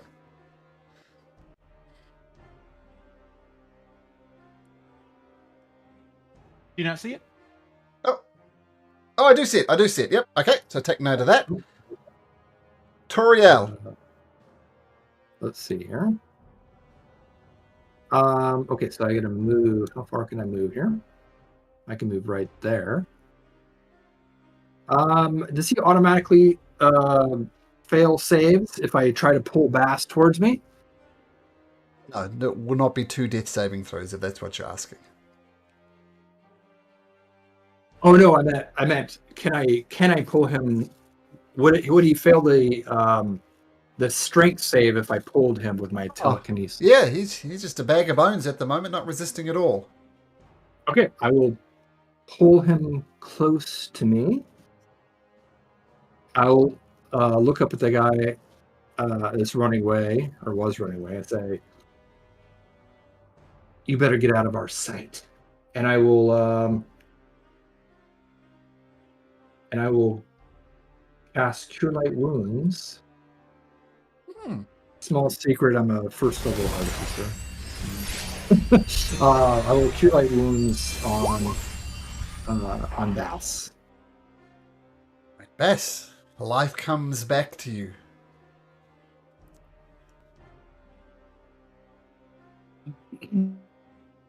Who are you? Who are you? What's going on? Yeah, you guys have a little conversation. You get to know each other. I'll be seeing you. He takes off. Mr. I say we don't let that dirtbag go. He's going to rob someone else. And she closes his eyes and casts Firebolt. And there we go, right in the small of the back. And he's still running. But he was very badly injured. Yes.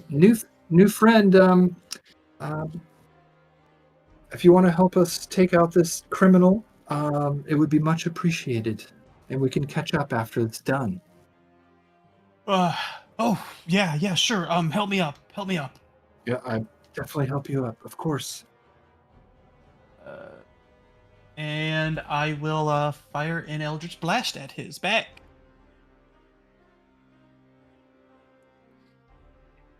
He's still whispering it to me, but that is a miss. Oh, is it a miss? No, that's a miss. Kind of put his shield up behind him and the Eldritch Blaster flicks off. I'll move another 15 then and be done. Mr. says, Toriel, it's all up to you. Remember the training from us as Alphas. This is your moment. All right, here we go. I hope I can slow him down. Oh, yeah, that hits. All right. 5. Toriel. How do you want to do this? Yeah, I feel like he freezes, and then he falls to the ground, and parts of his body fall off, smack and shatter into the ground. Oh, that did not go well for me. But thank you. Thank you. I didn't catch your name, of course, but thank you for helping us. We would have been completely out of money, and well, and possibly have died here without you. What? All I remember is I was on top of the cliff. What do you think you? What happened? Well, you these dead thugs were robbing us, and you came to help. It was very kind of you. Very groovy.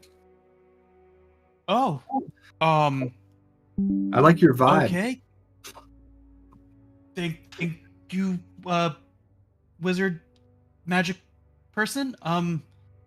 Yeah. Again, I don't really recall. It's all a kind of a blur. I don't remember much of it, to be honest, except when I was on top of the cliff. Thought I scared him off. Then I woke up on my butt. So yeah.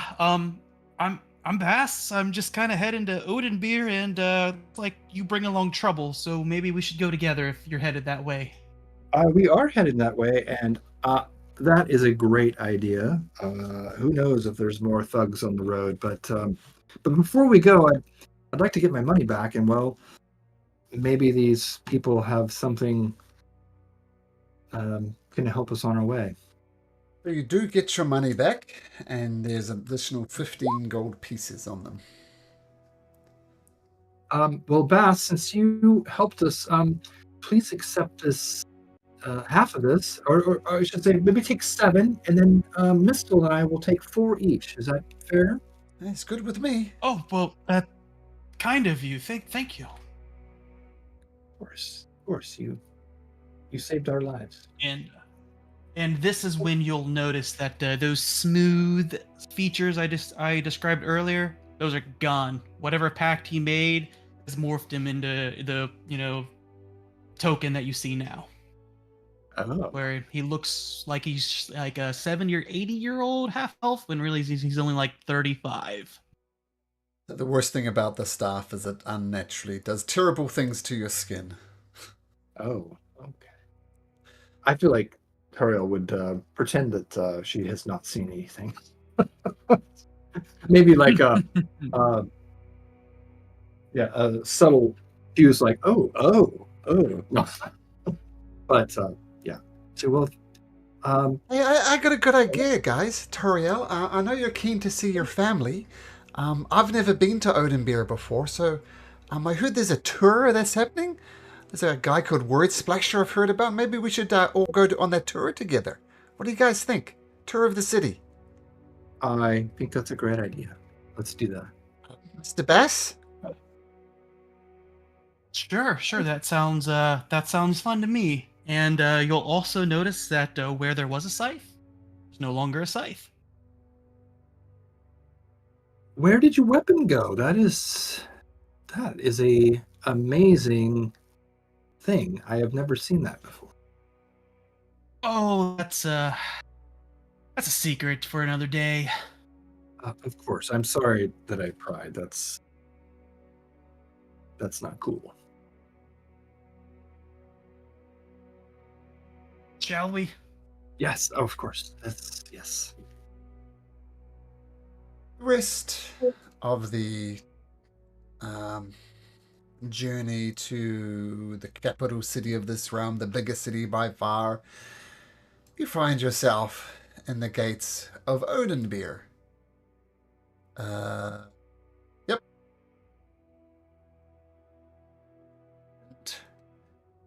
We'll pause right there as you're about to meet up your family. And when, as you approach the gates, feeling a bit tired, it's taken days to get there from the Arcane Dale. You're dusty, or your robes are dirty. You notice a what do you call them? A coach approaching. Being led by some fine-looking horses. And inside of the coach, we find... Who do we find in the coach, Daniel? All right, bonus action on mute. First of the campaign?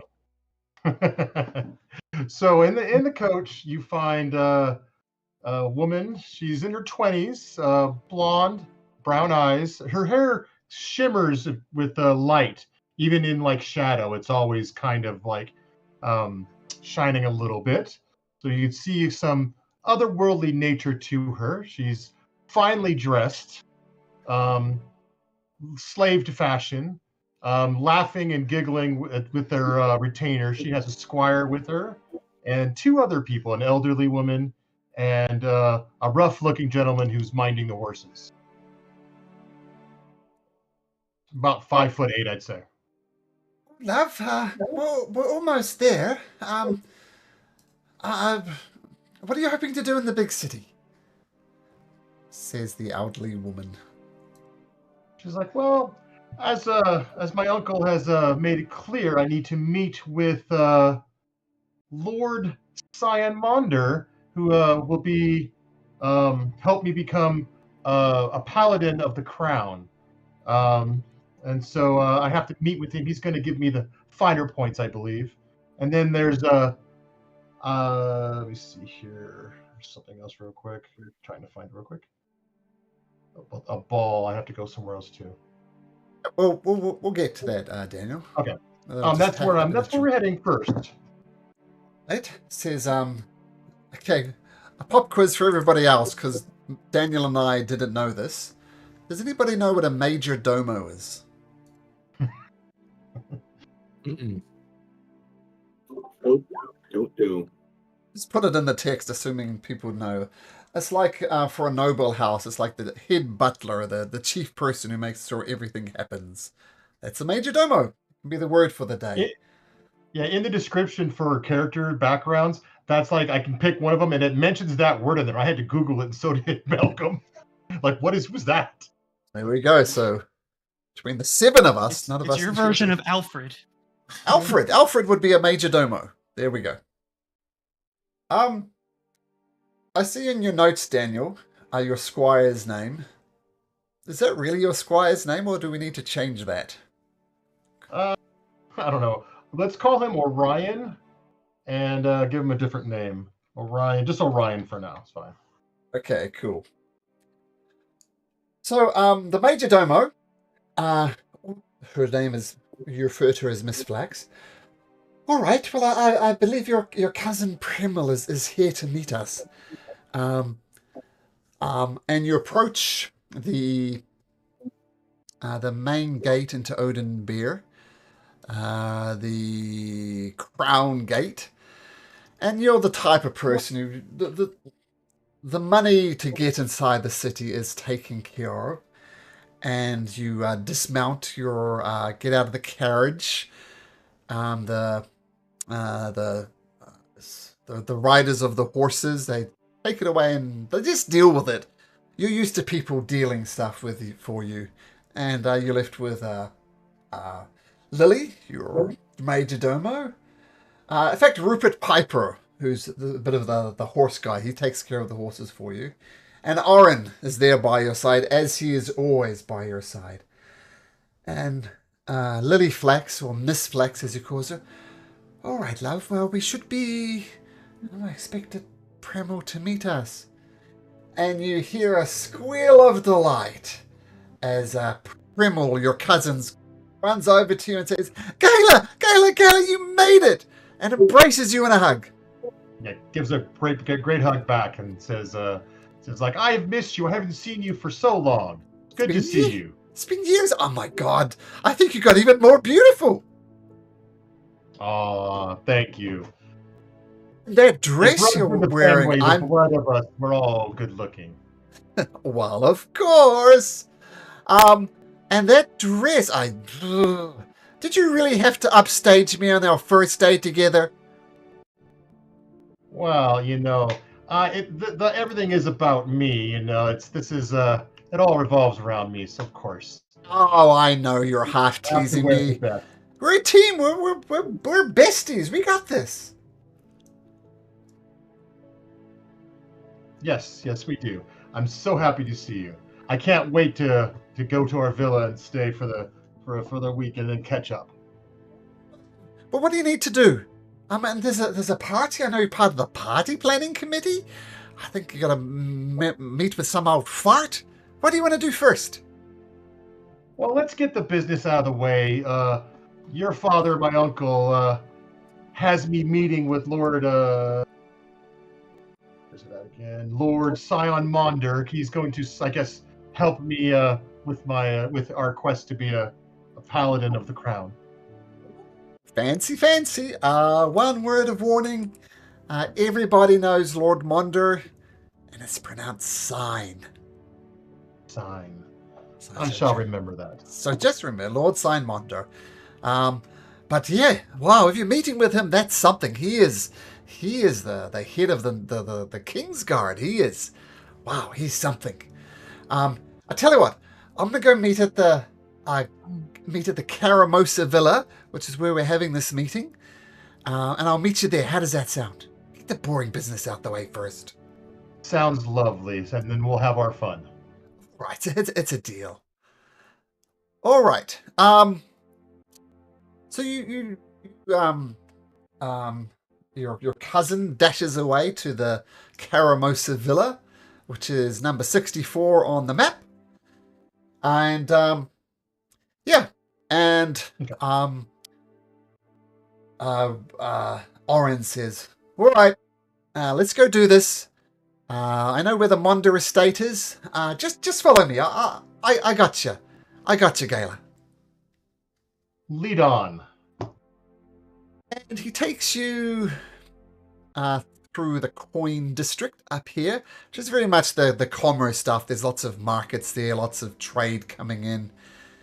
He takes you across the Nine Arches Bridge, which looks relatively new, as if it was being repaired recently. No, he doesn't. Sorry. He takes you through this way. And you've been here before. And the guards in here, you know, are paid by people like the Ronald family, of whom you're one. And they say, Miss Ronald, welcome back to Ernenbeer. We haven't seen you for a while.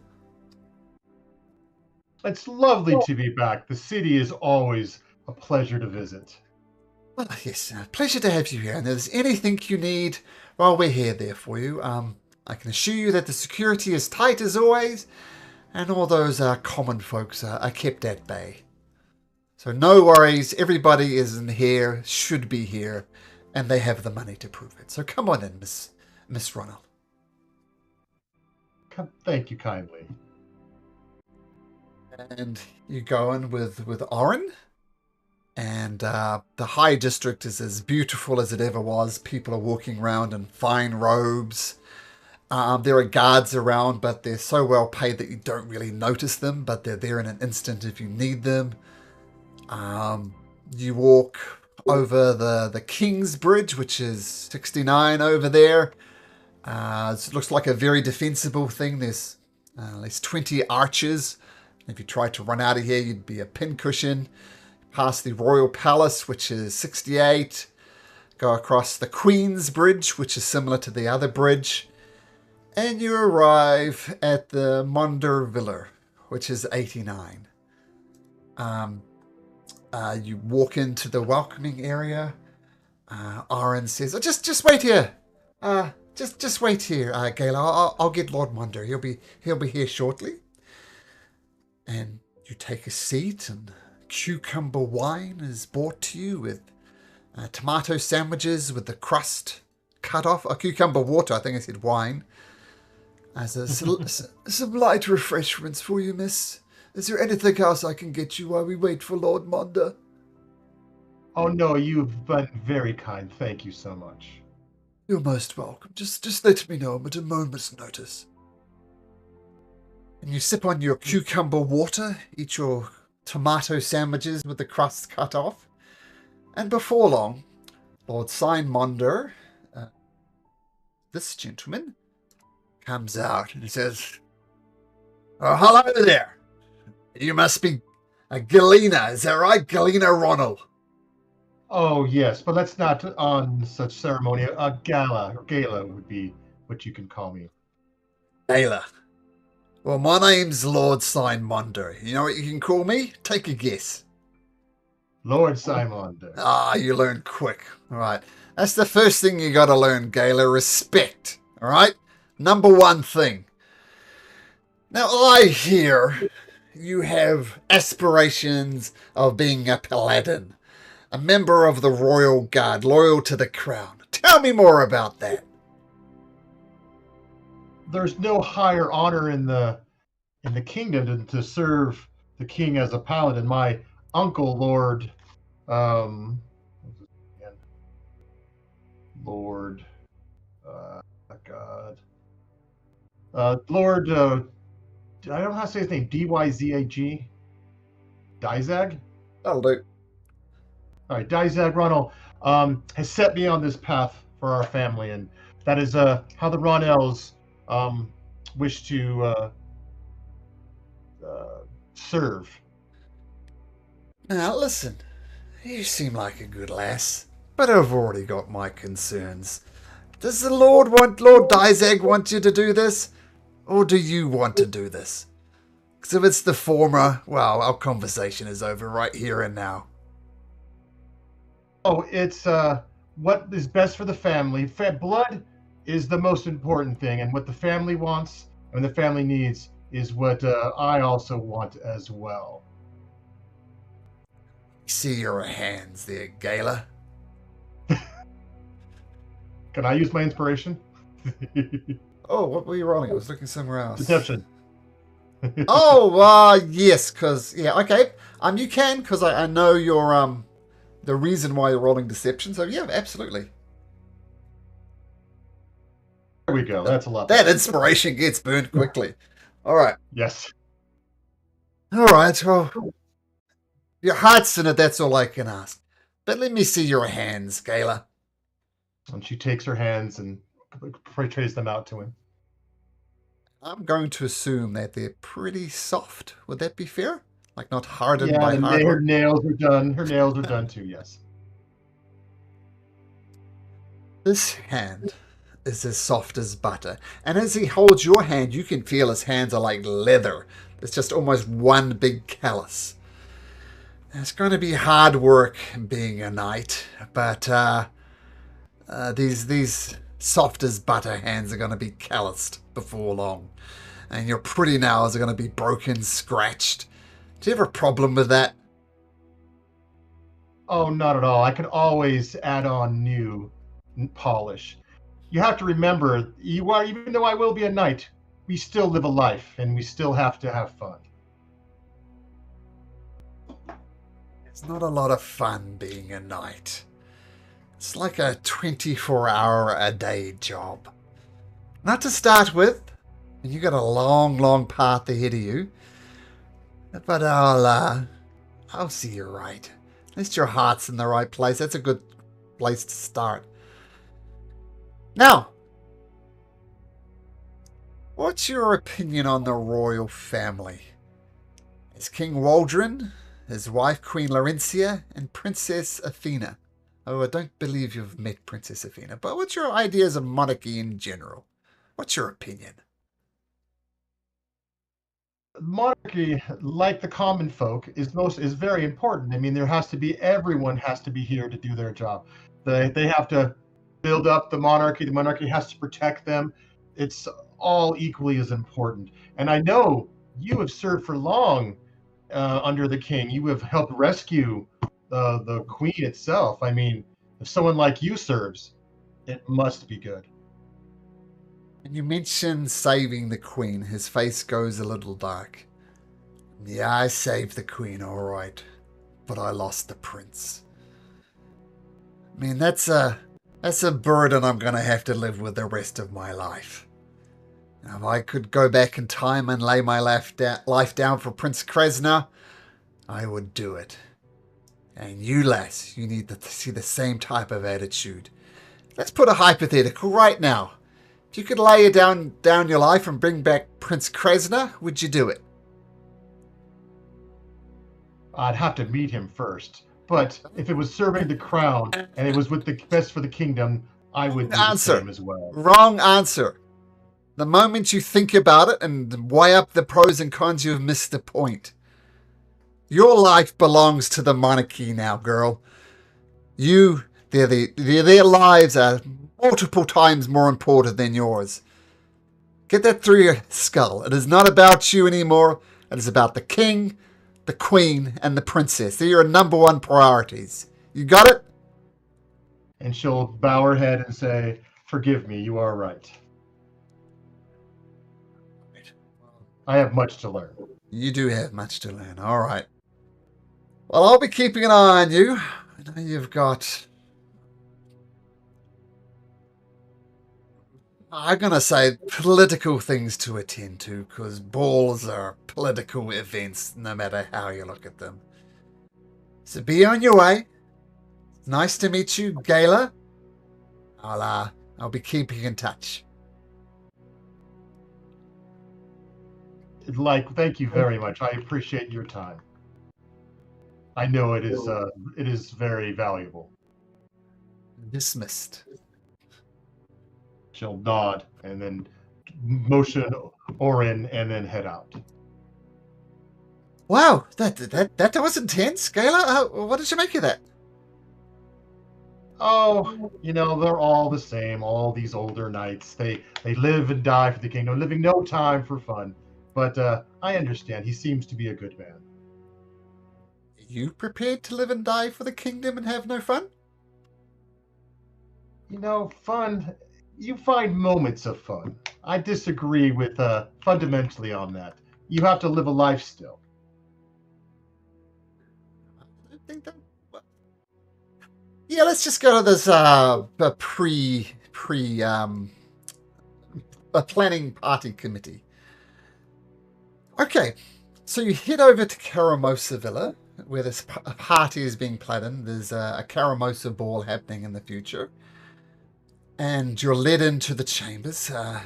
Your cousin there, Primel, I believe her name was, is there to greet you. Oh my goodness! You won't believe who's here. Who? You gotta be on your best behavior. The king is here. King Waldron Azanar, he's here. Oh, fantastic. Well, yeah, it's good. I mean, this helps us move in social circles. As you know, we're kind of they call us new money, right? Thanks to Father's fishing operations and all the others, and his boats, we're newly rich, and they don't like the newly rich. But this is going to help our status. This is great news. That's what I'm here for as well. And the princess is here. Oh no!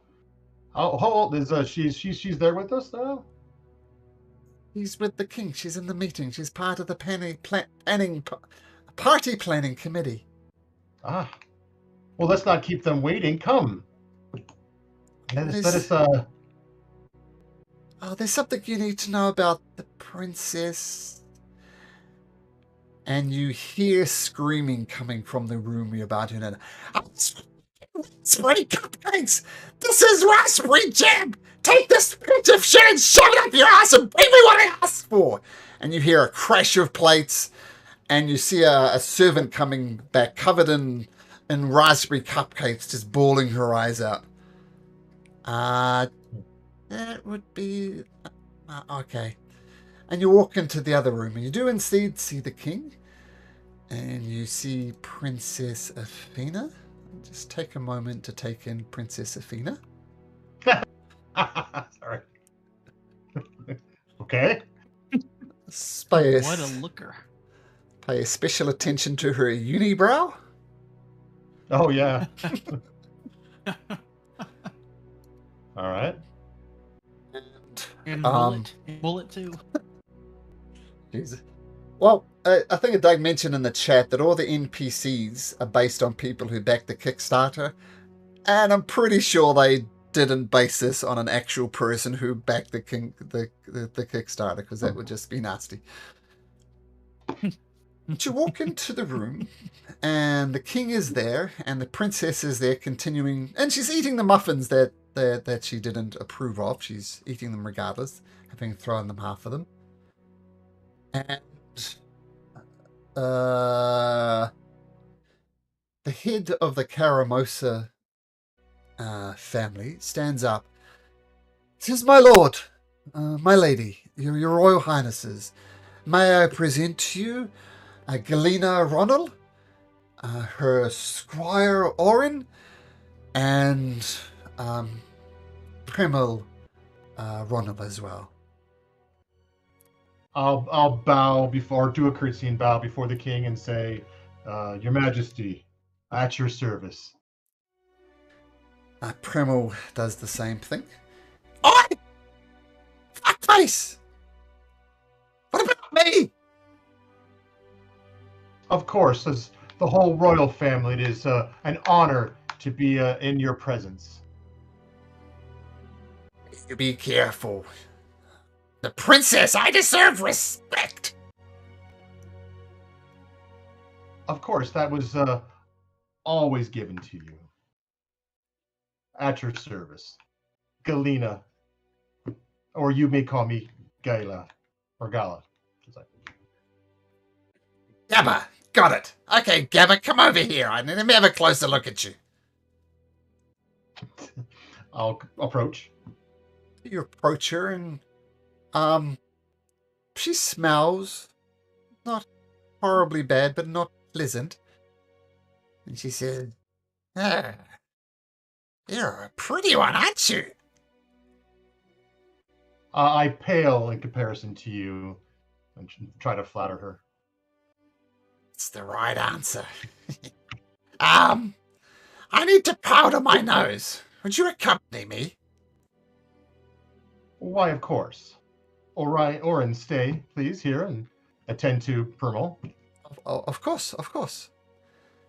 And she grabs your hand and kind of drags you along. Her hands are sweaty, uncomfortably so. And she takes you to the proverbial powder room. And she says, "Do you really think I'm prettier than you?" Royalty has its own beauty. It shines above you. Your command, your presence is strong. You know, I've had poor people talk to me in twisted ways. This is a yes or no question. Am I prettier than you? Of course. Yeah, I'm going to say this is a deception check, Gala, because there's no way it's true. So you have to lie. Oh, yeah. You're goddamn right I'm prettier than you. You know, I'm the most eligible woman in this realm. Are you married? No, not yet. I am in service to the king. I'm in service to my house right now. I'm a knight, and I hope to be a paladin under Lord Sign Mordon, and to be hopefully knighted by your father. So my service would be to the kingdom. So you're not looking for a husband? Why no? Why no? And I'll look at her. There's much fun to be had before you have a husband. Ooh, isn't that right? I know what you're saying. Here, let me have a closer look at you. Let me see your face. She gets And I'll right brush my up. hair back. Yeah, right up uncomfortably close to your face. You know, I am the most eligible bachelorette this town has ever seen. I have many suitors, many people begging for my hands. I can tell they're not as wise as you. They kind of smile when they look at me. Almost hold back laughter, hold back cries of disgust. And you really don't think I'm disgusting?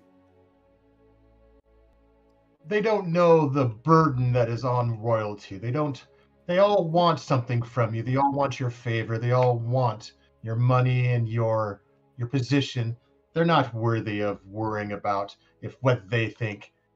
You are above them. Yeah, right, I'm above them. I'm the fucking princess! Yes, you are the freaking princess. And as she says it, like bits of spit are spraying on your face. Do you wipe I'll it try off? hard not to. I'll try hard not to be offended, not to be bothered by it, but I will do a sleight of hand like I'm adjusting my hair to wipe it off my face. Sure, do a sleight of hand. Yeah. Yeah. Yeah, I'm sorry. I didn't mean to spit on your face. No worries.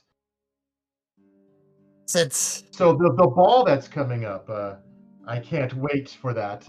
There'll be much dancing and hopefully many cute boys that we can dance with. I'll be dancing with the cute boys, thank you very much. Not you. Who would want to dance with you? You're so ugly. You'd be surprised. Men sometimes aren't that picky. I assume the men like people with all of their faces.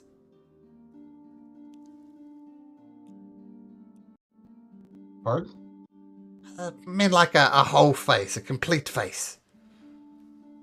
Oh, I understand.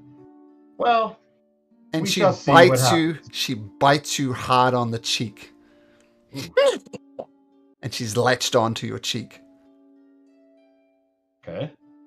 I'll try to gently remove her. And her teeth are sinking into your cheek, and blood is starting to run down your cheek. It's a nasty bite, and she's latched on. And you hear her quietly cackling under her breath. I'll say, "You're hurting me. Please stop."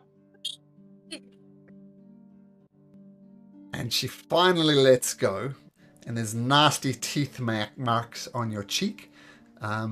Might scar, might not, you're not sure. I'll get the fucking first dancers. No one's gonna want to dance with you. You're ugly! And she storms out of the bathroom back to the main meeting chamber. And you've got this nasty, nasty bite mark that's bleeding quite a lot at the side of your cheek. Okay, healing hands right away. Cool.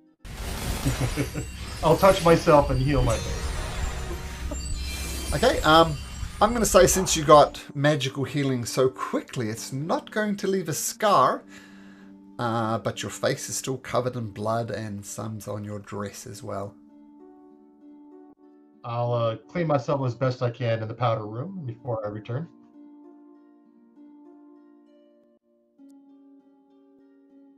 I'll say make a sleight of hand check to see how well you tidy yourself up. At advantage because you've cleaned up stains before, I imagine, from beautiful dresses.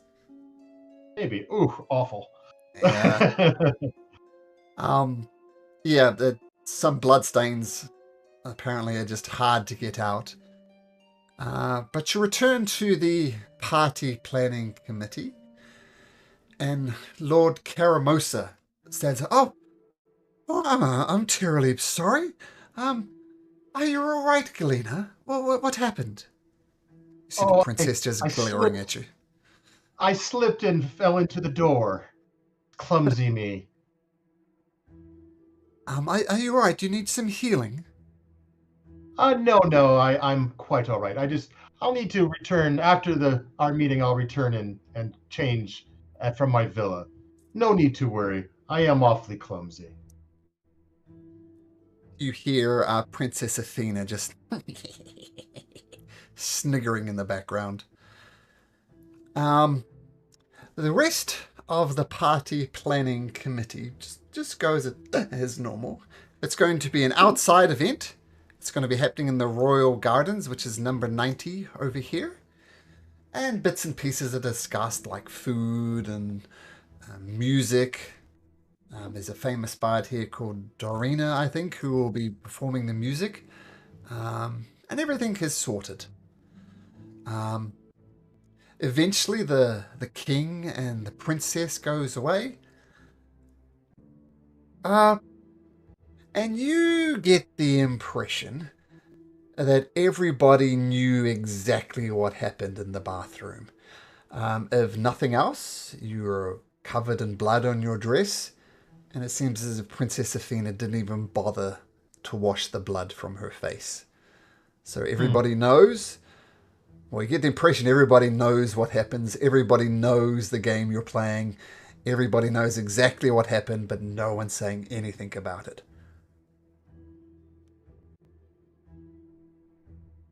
So,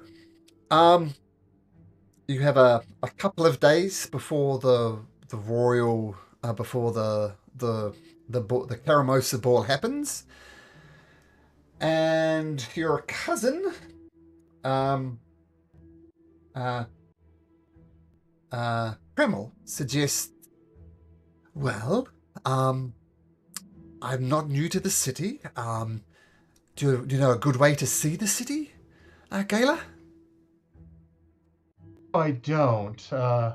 What do you recommend? I mean, I've only been here a handful of times, and the city is rather large. Here there's this guy called Word Splasher who gives a detailed tour of the city with history. Why don't we go on that? Well, the last one you took me on, which I believe was going over the slums and the all that area, you had a good eye for people who could show us around. I had fun, so yes, I'll go. I'll take you up on your offer for Word Splayer. Oh, by the way, I apologize for the practical joke I made on you all those years ago, taking you to the shanties. I promise we'll never have to associate with people like that again. Oh no, it's okay. I there's takes all kinds of people in this world to make it run. Yes, Randall, that's right. Talking of you. And I'll say and I didn't expect her to be quite such a bitch, and I'll whisper to him. Shush! Shush! You're 100% right, but she has eyes and ears everywhere. Don't say that! Okay, well, we'll speak about that in private in our own villa. We'll talk more about it. Very wise, but you're right, but that Princess Athena, what an absolute peach she is. Yes, I'll say it loudly. And long I may... can't wait to see her dancing. Oh, she'll be like a ballerina. And of course, long live King Azanar, long may he rule. But when the princess rules and she becomes queen, what a ruler she will be. I can't even imagine. Right. Well, let's head over to the tour. I think it's starting soon, and we'll go from there. Let's head to the villa first. I need to change and freshen up a little bit. Sure, of course. So yeah, easy enough to go to the Ronald Villa, and yeah, freshen up, put on a new dress, I assume, of which you have many. Yep. Lily Flax and Rupert Piper have already started preparing the place for you, laid out dresses, put down brushed the horses, and basically making the villa, a warm, welcoming place for you. And the staff that you have permanently employed there, they all greet you and welcome you in. And there's a person there that helps you choose a dress, helps you put on a dress. And I imagine it's one of those tight things, where they do what's it called, a corset with a tightly at the back. Yeah. No slave of fashion has to look beautiful. Has to have the newest fashions always. Yep. And your cheek is still a little red, but nothing a bit of blush. I think that's the thing to use. Makeup, and you look as radiant as ever. And I'll say Ronell, and I'll say Permel. So tell me, Has there been any women in your life since I've last seen you? No, no, but I'll take you around. We can meet the Bonders, the Gorsos. In fact, the Gorso mansion's empty at the moment. I don't know. They're an odd bunch. The Wolfhamers, the Domerans. I'll introduce you around. It'll be fine. Thank you. And we'll have to find you someone. I'd hate to see you be all alone, and I'll look at him to see if to see him squirm. Oh, she squirms for sure. Blushes slightly. Is it a guy or girl? I thought it was his only son. You're right. I've been playing it as a female this whole time, but Permal is a guy. You are right. Yep. No, Corso Manor is empty. That is correct. Okay. So, with Permal, the only son, you freshen up and you get ready to go on the tour. And the last person we have to meet is Malcolm gets his notes. Is Jimmy's character. I'm gonna whisper something to you, Jimmy.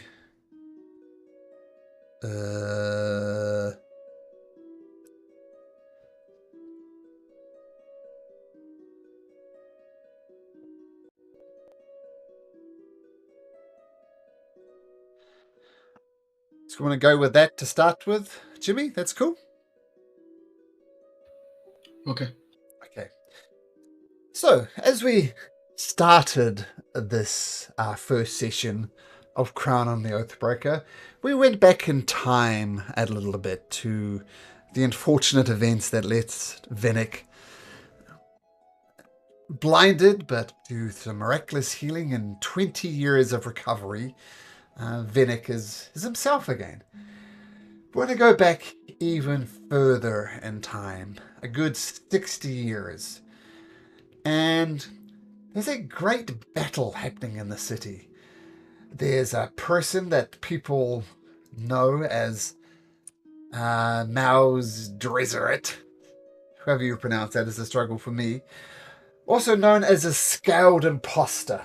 And this creature has launched an unexpected attack against the city. And many of the king's warriors, many of the king's guard are valiantly defending it. And we see one particular human there. What's this human doing to defend the city, Jimmy? He's fighting valiantly. He has very good sword skills. The sword schools are leading. You see King Darius Azanar, who's the king before the current king. He's saying, all right. And he turns to your character, Jimmy, and he says, well, we must defend the city. Our life will be put on the line. You're the bravest warriors I know, and it's now we must band together. Are you with me, men? Aye, my lord. And you rush. The much of the outer city is in flames, and you reduce back to the high district, where even some of the commoners have pushed their ways into it. And you're on the bridge fighting. And eventually this Dragonlight creature dive bombs in the city, and he's going straight for the king. And the king puts up his sword in a pathetic defense. What do you do? What does Jimmy's character do? He'll tackle him and cover him. You tackle the king, and the king falls off this old wall, and he falls to the ground. He gets up. He's alive. But you see this dragon just open its breath full on you and just fires this torrent of, it's almost like napalm, like a burning liquid, and it covers your face and it covers your arms, and you're in agonizing pain and you're on fire. What do you do? I holler out in pain.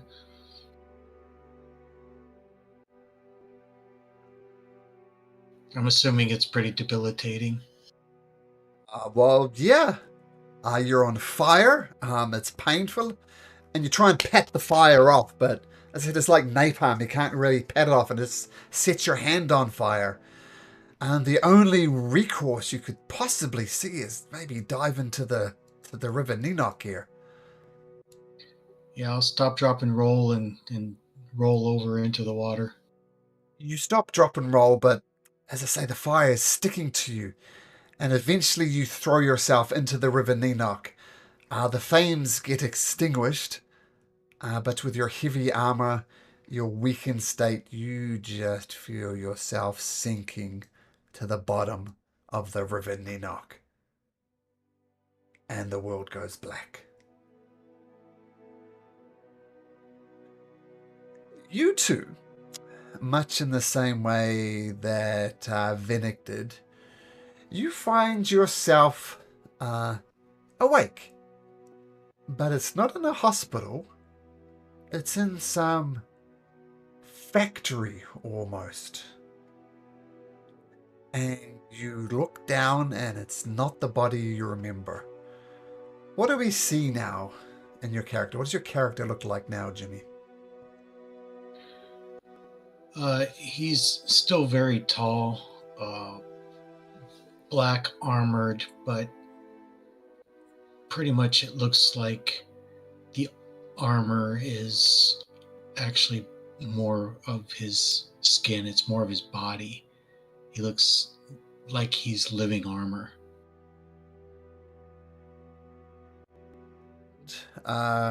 You awake and you stand up and you do feel more, I guess, more golem, more artificial life than anything, with this weird black armor, and your hand reaches up to your face, but there's a mask there.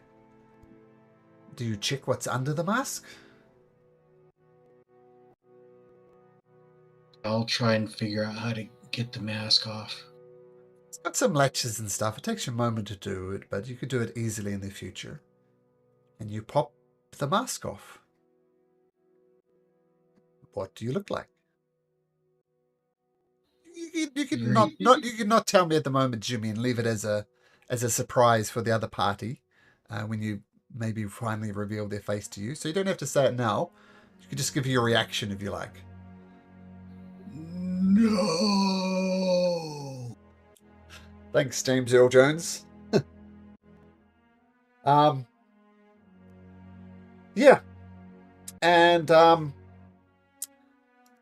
there's a person at your side. A person you don't recognize. And he says, I know you don't know me, but my name's Nathel Wister. I know you were a red cloak of old. And I'm glad you're alive. Sounds like an odd question, but are you glad you're alive? Am I alive? What have you done to me? I didn't do anything personally, but the crown at great expense, at great magical users were bought, great clerics were used, many from faraway states to save your life. So what was done to you, what was done to necessary?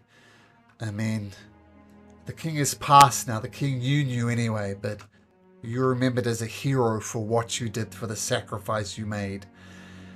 But your body was broken when they dragged you out of the River Ninok. They all thought you were dead, but you weren't.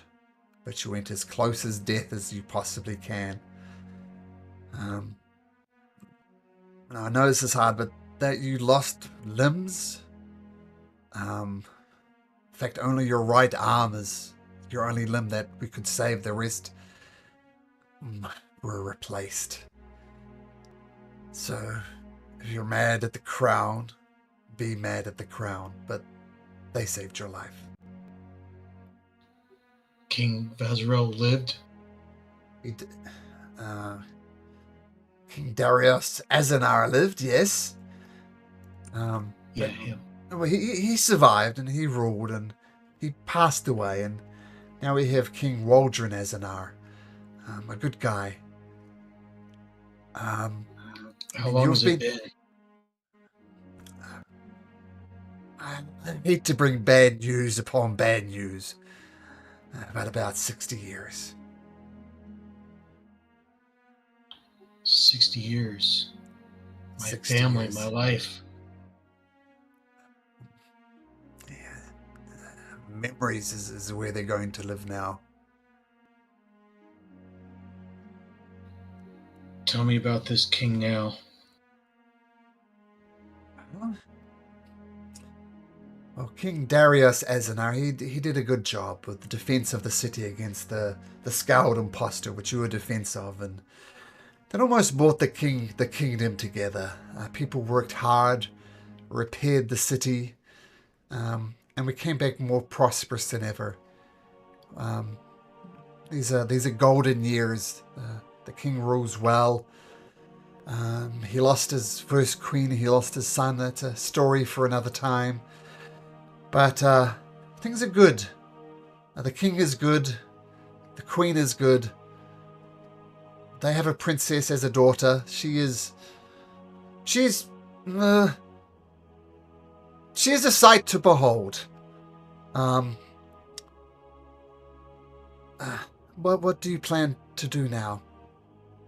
I mean, you're still considered a red cloak. Laws are pretty much the same as when you had your incident. What are your plans? Is this king just enough to fulfill his laws and continue my oath? Well, as I said, you literally saved a king. You're thought of as a hero. So, you can repledge yourself to the king if you want. But quite frankly, people remember what you did. The stories of your sacrifice have become, I don't want to say legend because it actually happened, but everybody knows what you did. You are well respected.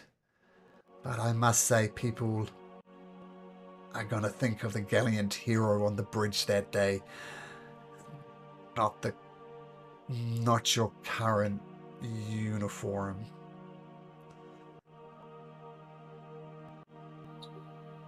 But there's nothing left but my work. I'll continue as a red cloak. Right. So be it. Well,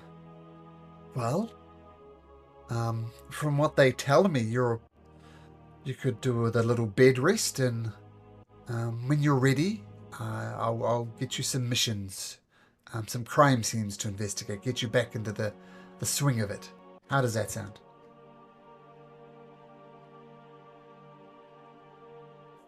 Yeah, I need to spend some time figuring out how my body works. It doesn't feel right. Okay. Well, we've prepared a room for you at the Halls of the Law. This is where you are, by the way. Halls of the Lawgiver, pretty much the HQ for the Red Cloaks. Prepared a room for you here. Usually tradition for people to, live a life outside of the Red Cloaks, family, kids, all of that type of stuff. But this room is available for you as long as you need it. I'll take it. I need to go. Of course, and the honor is all mine for meeting you. Once you're up and ready, come seek me out, and we'll proceed from there. So, Fine. what should we call you, by the way? Well, I'm not who I was. You can call me Shinigami. Shinigami. Well, the honor is all mine, Shinigami, and I'll be in touch. Okay, so Shinigami, you take a moment to rest up, get used to your new body. It's relatively It takes you a few days to like get fingers and things like that operating. But before long, you get used to your body. It's just, it still feels unnatural because you are unnatural. A lot of the red cloaks here, they introduce themselves. They thank you for the sacrifice they made. But you can tell all of them are just uncomfortable around you. But despite the hero that you are, you're an odd side Shinigami.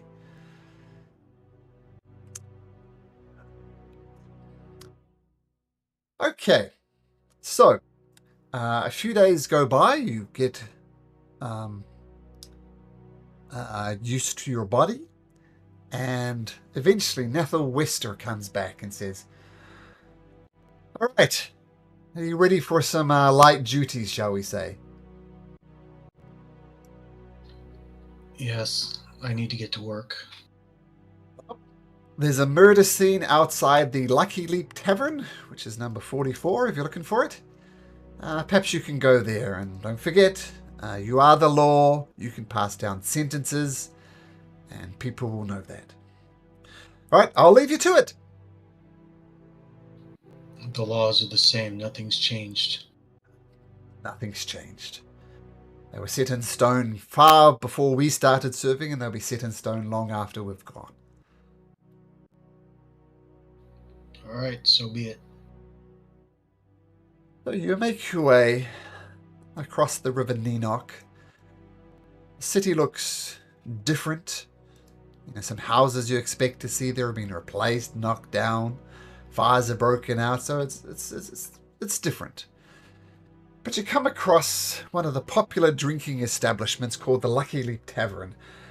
And outside there, you see a person. Doesn't look like a commoner, doesn't look like a noble, just looks like a normal, everyday person. And they're lying in the pool of of their own blood. And you see a guard there, someone who's guarding someone, and they've got blood on their sword, and their hands are on their knees, and they're looking down, and they're weeping. And just to the left, you see a noble lady.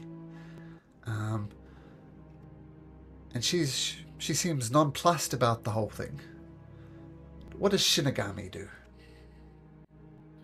So just so I get the picture right, so the guard is on his knees and he has blood on his hands, and the noble is standing over watching. Yep. Pretty much motionless. Yep, and the guard's obviously the person who killed this man, and he looks like torn up about it. He's in distress.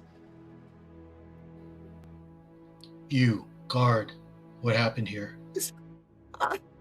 Look, it's just following orders. Look, your job is not to talk. It is my job to talk. Who am I addressing? What am I addressing? Don't you know, by looking at the cloak, what I am? I pride myself on being connected. I know all of the red cloaks. I do not know you. I am Shinigami. Shinigami? You're not the Shinigami, are you? And who are you? He kind of just blows off the comment. I am Lady Wilhelma Willtamer. And let me just save you some time. The person there... Just a minute. Just a minute. Guard, I asked you a question. What happened here? Oh, he is my employee. I can speak for him. His job is to do what I say, not to talk to red cloaks. This is my scene. I only answer to the king himself. So I will get to you in a second. Well, the king and I happen to be personal friends. Again, I answer to the king. Guard, what happened here? Oh, okay. What happened is, this guy on the ground, he tried to snatch the purse from from Madame Wilhelmer here, and and she ordered me to cut him down, and I cut him down. Is she an officer of yours? He helps pay my rent. Is she your direct officer? Is she of the order? She is rich. Isn't that the same thing? God, you're a fool. He is a fool. Look, man, I know I'm in trouble, but like, I got a family to feed, man. What? I'm probably gonna lose my job at the worst, end up in jail at the best. I mean, the facts are plain. She ordered me. I followed orders. I killed him. Maybe you just throw me in shackles right now. Shouldn't have happened. Did you order this guard to kill this person?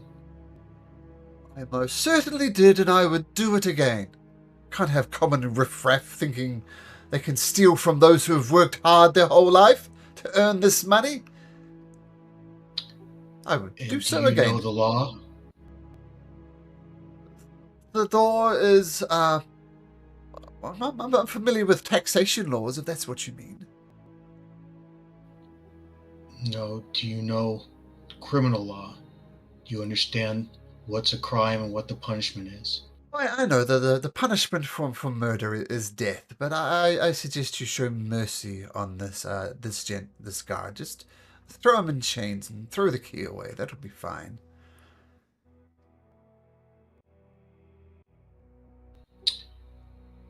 So you think imprisonment's the right decision for murder in this case? Technically, it's the taking of the life. Life for a life. Punishment for murder is murder. But I'm asking you for compassion for my servant here. Maybe just life imprisonment.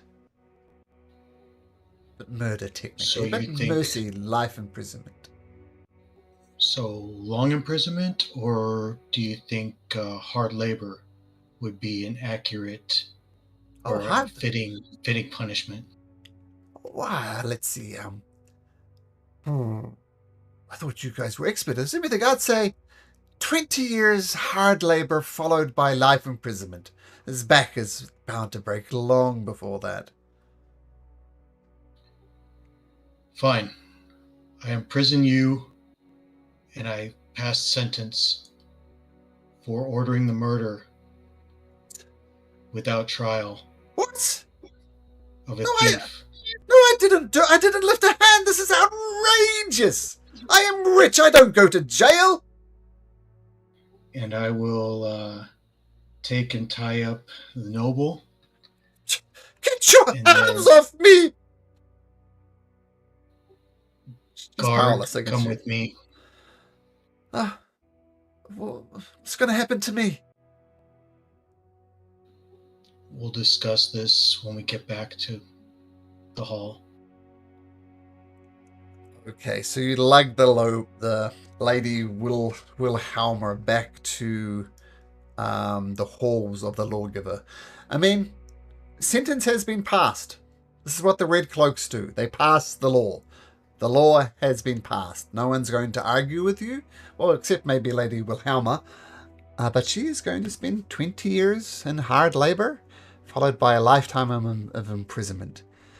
And you take her there, she's processed, and she's taken away to the penitentiary outside of town through much complaining, much protest.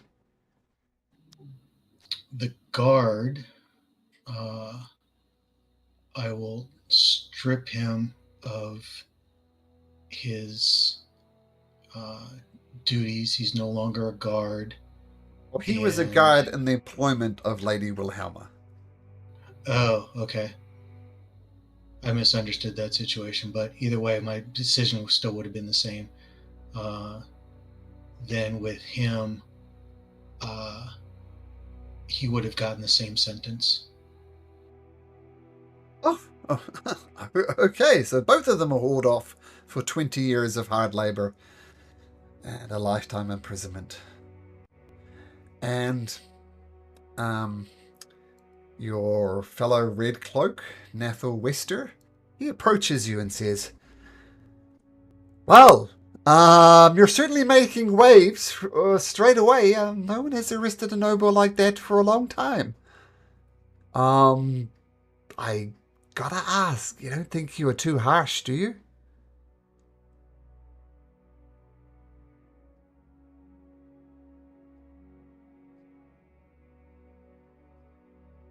Sorry, my internet conked out. I think you were frozen.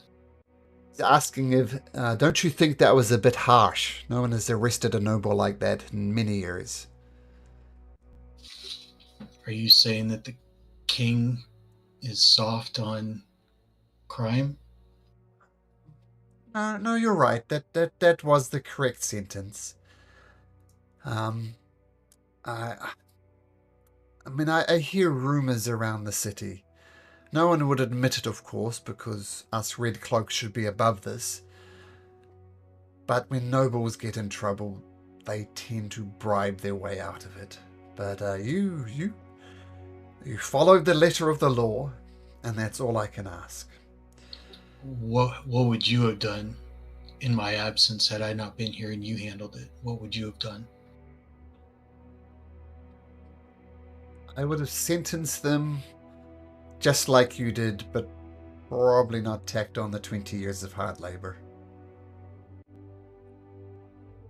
But us Red Cloaks, well, solidarity, it's okay. I support your decision.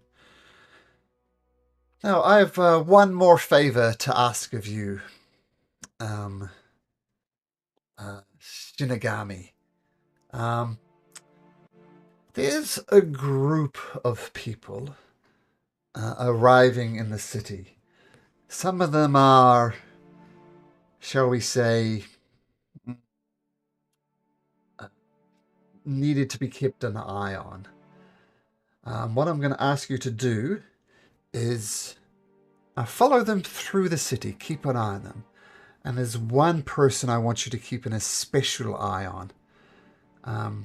His name is Randall Summerfield.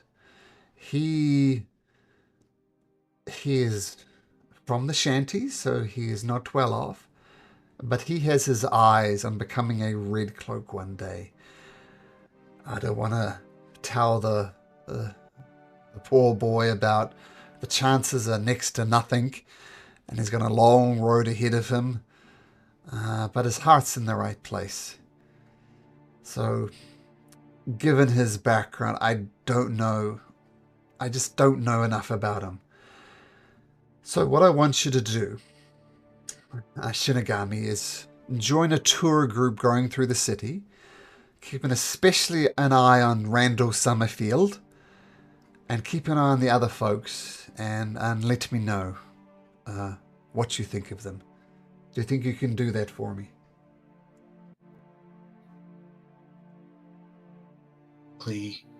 One who can go incognito. Are you asking me to do this quietly, or?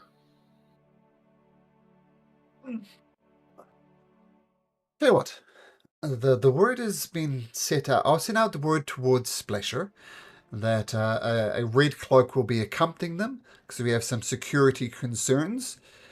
There's a noble lady. Her name's Galena Ronald. Bit of a prim and proper lady, shall we say. I'll say that she needs security, and you're that security. Fair enough. I can handle that. All right. So, gentle players, each of you, in your own way, has found their way to start and be part of World Splasher's tour through the city. And that's where we'll end it tonight. And I'm just curious, what did you guys think of this type of opening for the campaign? I liked it. It was great. Yeah, I like Yeah. character development. Yeah, Yeah, I yeah. like it too. Level 2? Question mark. Ah, you're funny. I tried. I level, tried. no level 2. I love it. I love Yeah. it. There's a good way, right, to get to know each character. A little bit of Yeah. background, learn a little bit of the history, the things, and yeah, tomorrow we'll come together. And is Bass gonna like Gala? I don't know. Prim and proper, hard and edged. I don't know. Is Bass or is the other gonna like Gala is the question. Oh yeah. And how we rate to Shinigami, right? That's a weird thing. Triel, Vinnick. Interesting. Okay, we'll call it a night right, there, cool. and we'll carry on next week.